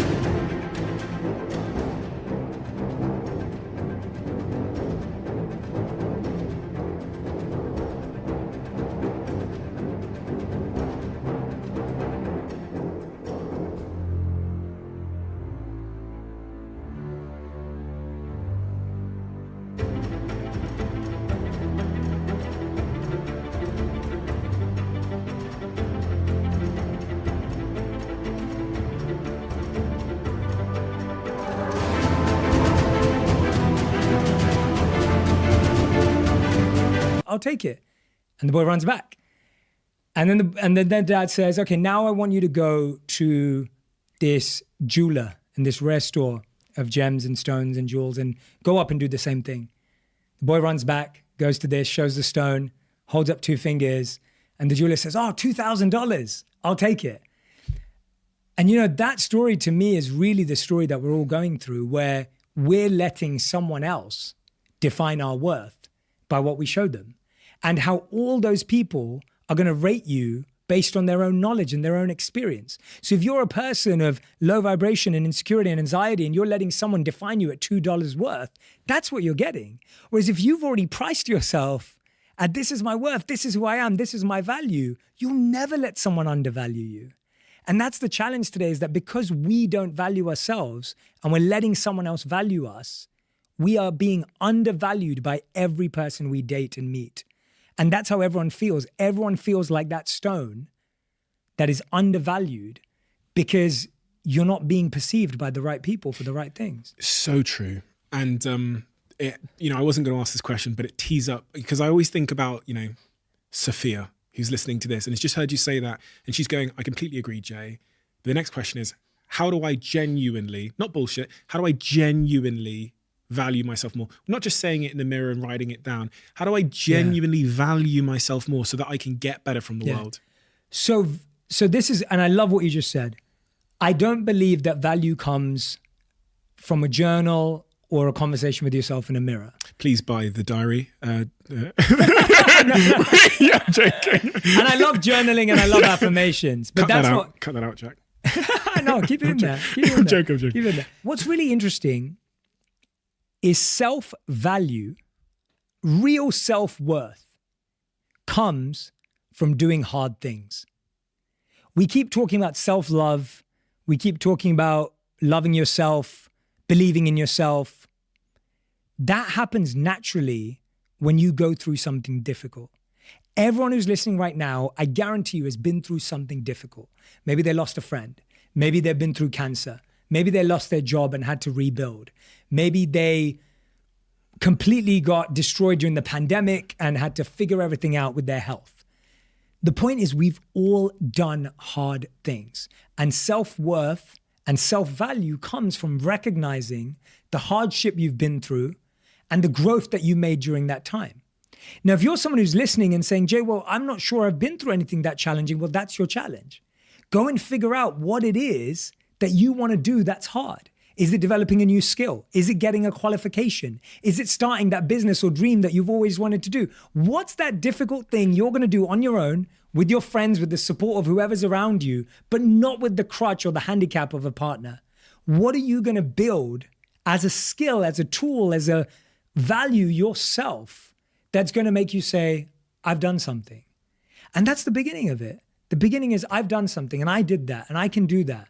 And when you do that, yes, you're going to validate the wrong things. You're going to give yourself praise for the wrong things. You're going to go through ego. You're going to do all of that. But there's still a belief of, I can do hard things. I can do hard things by myself. And I know what value I bring to a relationship.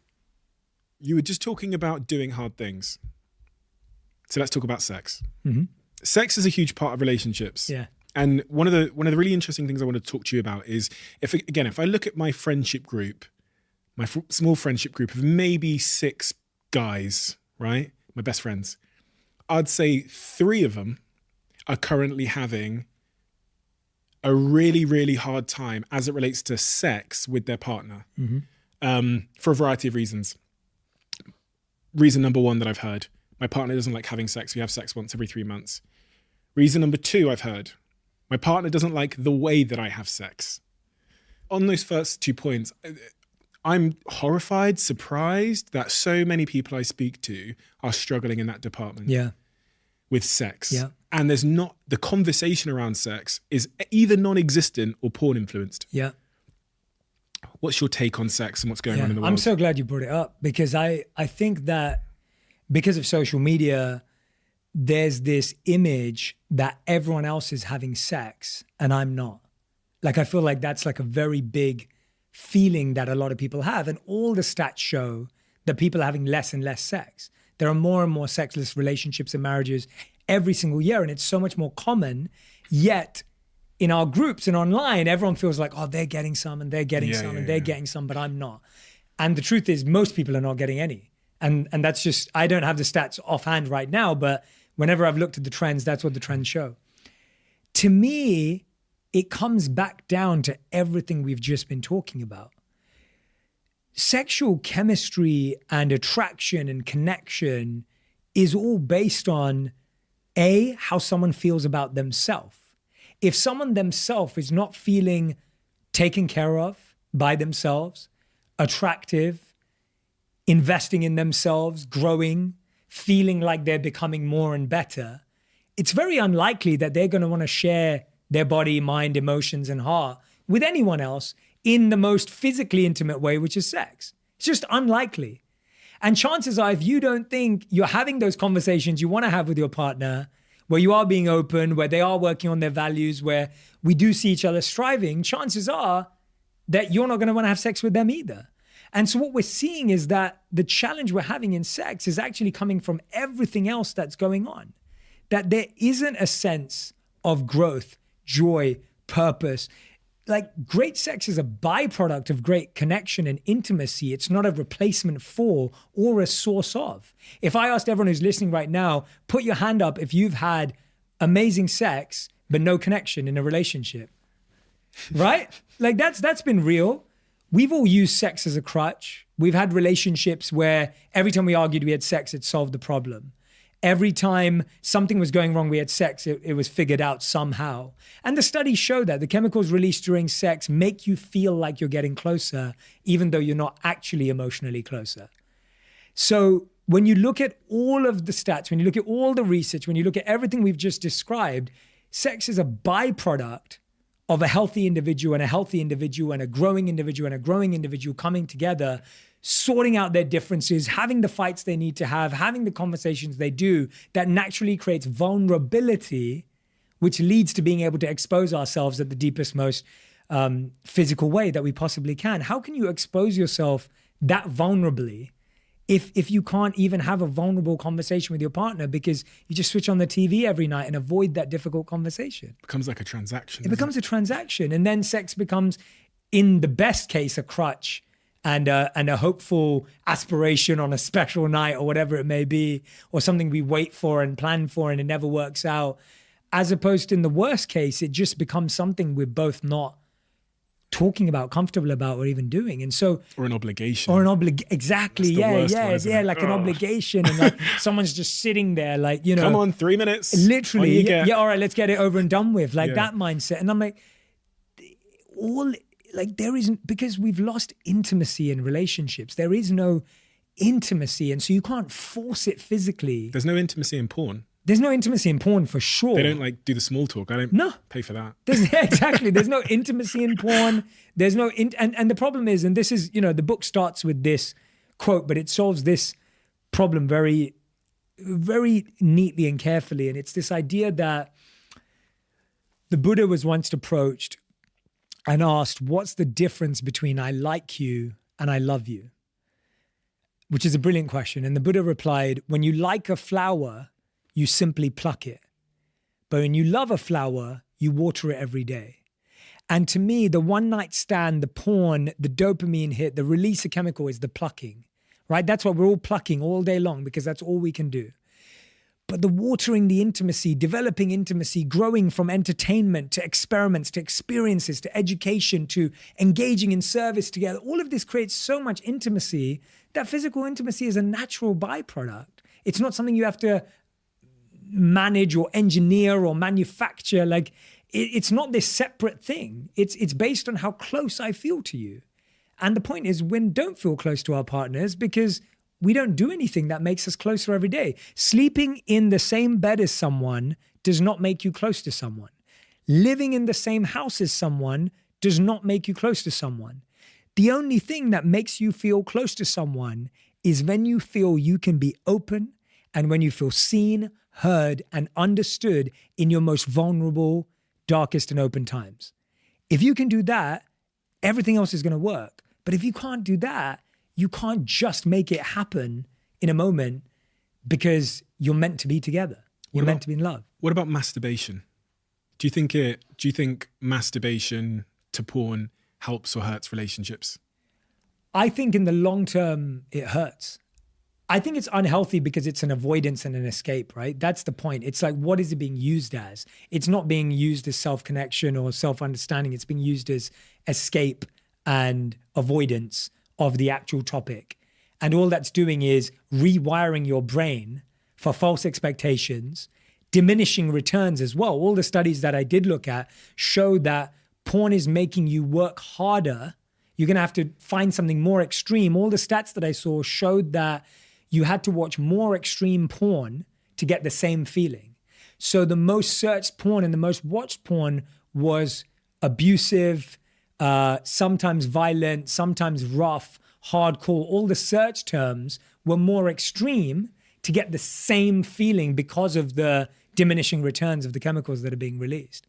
And so now you're rewiring your brain to not feel as much pleasure from normal sex or more traditional, conventional sex. You're now saying that I'm only going to feel pleasure from sex when it's potentially abusive, violent, somewhat rough, hardcore, whatever else it may be. So I think that's massively unhealthy.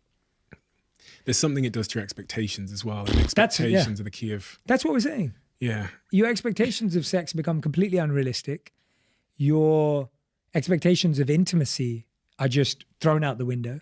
There must be so many people listening to this, both men and women, because both sexes do watch porn. It's quite naive of one to assume it's just men that are jacking off in their bedrooms or whatever. But I bet there's people listening to this who have a partner that's constantly watching it, and they know they watch it potentially. Maybe they've caught them a few times, and they really want them to stop. They think it's maybe killing the desire in the relationship. It's a difficult conversation to. Oh God. You know? Yeah. It's really tough. And like I said, when I was, you know, I think it would be interesting to look at this, and I would be fascinated to see whether the people that are watching porn, and I need to talk to more people than I have about it, the people that I know that watch porn, and that's why I'm only speaking from my experience, don't feel good about it. They internally, deeply at the root, when we're in a coaching session and we get to the core of it, they feel guilty, they feel shameful, they feel embarrassed about it. It doesn't make them feel good. And they wouldn't openly admit it in a community of people. Now, I'm speaking about a very specific group of people that have come to me for help or support in their relationships. They don't feel good about it. That doesn't mean they don't feel good when they're watching it. I'm saying they don't feel good afterwards. When they think about it, when they reflect on it, they're like, that's not what I imagined would be my sex life. That's not where I thought I'd turn to for satisfaction and enjoyment. So to me, that's, again, comes back to down the same approach. And that's why the approach is always the same. We're always approaching the problem or the challenge from empathy and compassion. We're not approaching it from judgment and accusation of like, oh, you're such a waste, you're such a lazy, like that mindset doesn't ever make someone want to open up. Like if you went up to your partner and said, God, you just watch porn all the time. Like, you're just one of the worst guys. Like, haven't you seen all my mates? They're doing this and they get this from their partners. And what are you doing? That person's never going to tell you when they watch porn or what their challenge with it is or how embarrassed they feel or whatever it may be. Whereas if you went up to them and said, hey, I know that you watch porn and I wanted to know when it started. Like, when did you get into it? Allow yourself to be an interviewer about it, not an interrogator. And I feel like one of the biggest mistakes we make in our relationships is we interrogate our partners, not interview them. Let's be curious. Let's actually try and understand it. Let's look at it because it's human. It's natural. Like we said, like 99% of people are doing it anyway. So why are we pretending like it's only in our relationship? Why are we pretending that, oh, no one else does this, but only my partner does this? That's not true. So if it's that widespread and it's that common, and there's this huge industry that's been built off of it, why are we judging our partner and why are we making them feel less than? Do you watch porn? I don't. I mean, when 3 years of being a celibate monk with no access to the internet or phone gives you some good training. I feel like, so I grew up, and I'll explain why too. I feel like I started having sex early. And so early in the sense for me. So I felt that when were the years where most of my friends were watching porn, I was having sex. And so I didn't get into it as a habit early on in life, which is where I found it formed for most of my friends. And then by the time they were having real sex, I became a monk. And so it was a really weird order of stuff. Does that make sense? Yeah, so it makes perfect sense. For me, it was that idea of like, it was just, I think I had the real thing when my friends were watching porn. And then by the time they were having the real thing, I was on such a different path. 3 years of celibacy. No 3 years of celibacy will do it to you. It was one of the hardest. No thanks. It was one of the hardest and best things though, because one of the things we don't realize, and I want to address this, and celibacy is a really interesting thing to address. I would love to see more people, and this may be not a popular concept and I'm good with that. I would love to see more people date people without having sex for a committed number of months. So committing with the new person that you're dating to not make sex the connection point. So one of my good friends did this recently as well. And he found that it gave him the ability to make better decisions as to whether there was real intimacy, whether there was real connection, and whether there was something real here that could be built upon with sex, as opposed to, God, I'm just so attracted to her and she's so attracted to me and we just have the best sex ever, or we don't. And then that's what it's all hanging on. And so I actually would go down that route and say that celibacy doesn't have to be practiced how I practiced it as 3 years as a monk. Celibacy can be practiced in small doses, not because you're trying to be celibate and you're trying to repress yourself. That's not what I'm encouraging. What I'm encouraging is why not use it as a way of making healthier decisions? Because studies show we don't make good decisions after we have sex. And studies show that we don't make good decisions when we've had sex with someone for a long time, because that's completely rewiring how we feel about them.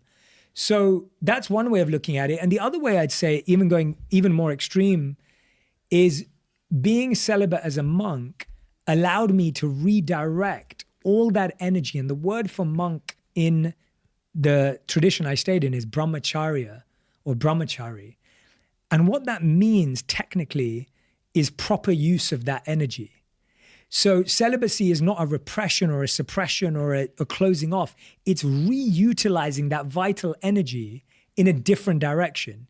If you think about how much money, time, and energy you've spent chasing someone that you liked, the amount of time in your head, the amount of time on your phone, text messages, dating apps, the amount of money you spent. I would have been so rich if I never took anyone out on a date before 21. Like, think about all the money I wasted on showing off to women before I was 21. Mate, that Dom Perignon's not Yeah, cheap. exactly. Take all of that energy, think about what you could achieve creatively. If you used all that energy you used to pursue another person, if you use that energy to create, because it's creative energy. So to me, celibacy was far more about, I got to use 3 years of creative energy in doing a lot of self-work that I otherwise could have taken years to do because of so many distractions and pursuits that kind of spread that energy across. We have a closing tradition on this podcast. I know. I like it. I like it. It's interesting. I've never done this before. I don't usually tell people who the question's been left by. But I know you're a Manchester United fan. Huge. That's all I'm going to say. Huge. The question left for you is there a time in your childhood when you could look back and think, this is the reason why I'm sitting here today, plus why? It's beautiful. I'd have to say it's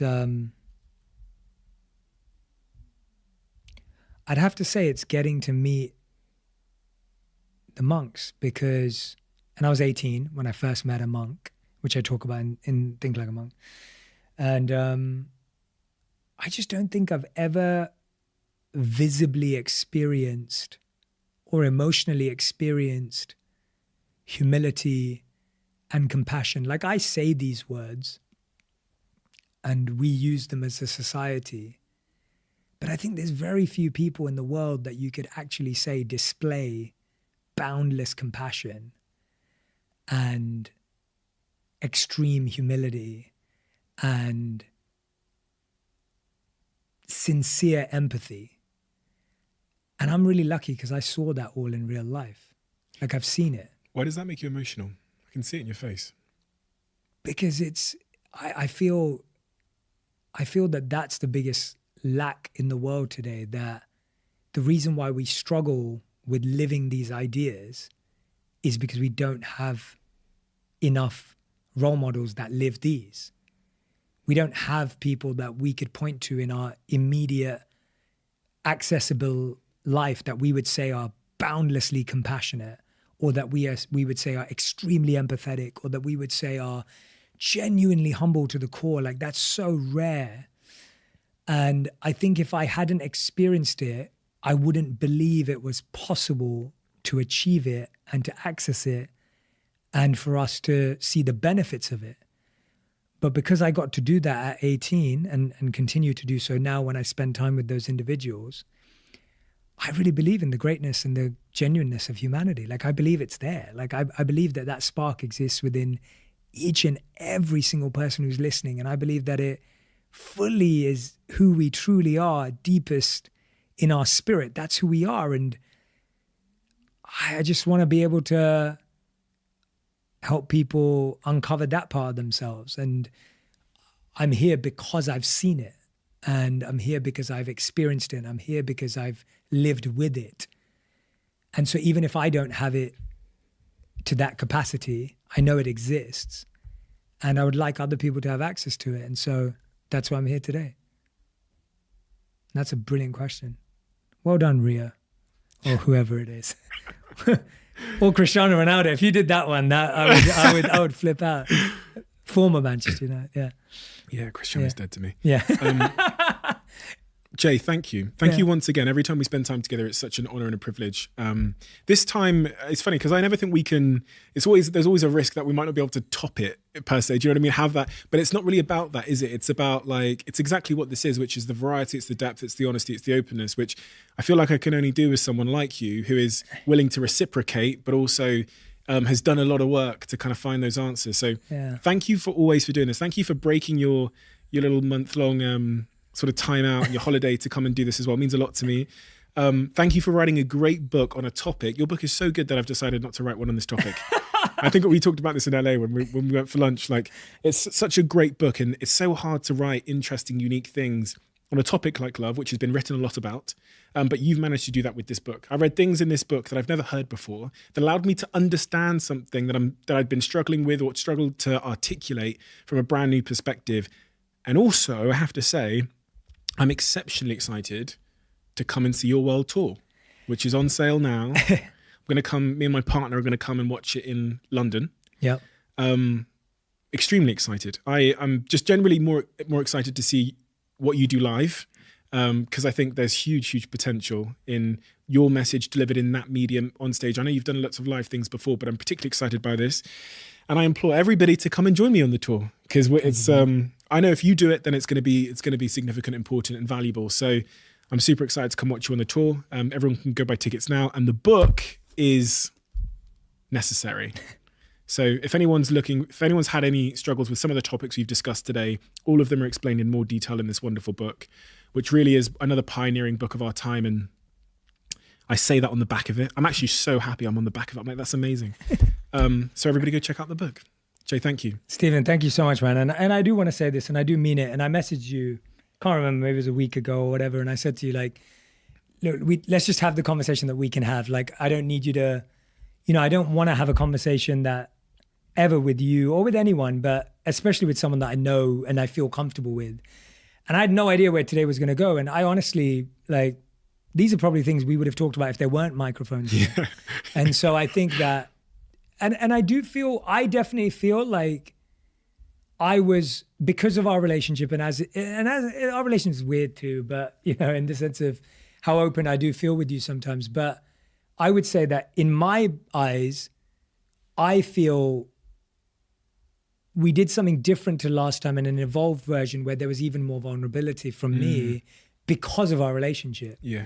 And I think that's, I hope everyone who's listening like receives that, in that I was that open because I was with you, and there was someone that I feel trusted by. It's also feel someone that I feel understands me, even though we haven't spent the time together, understands me in a different way and sees me and hears me differently. And so I can allow myself to be that vulnerable. Huge compliment. Thank you, Jay. Thank you, man. Appreciate you, bro. Thank you so much. See you again soon. Absolutely, man.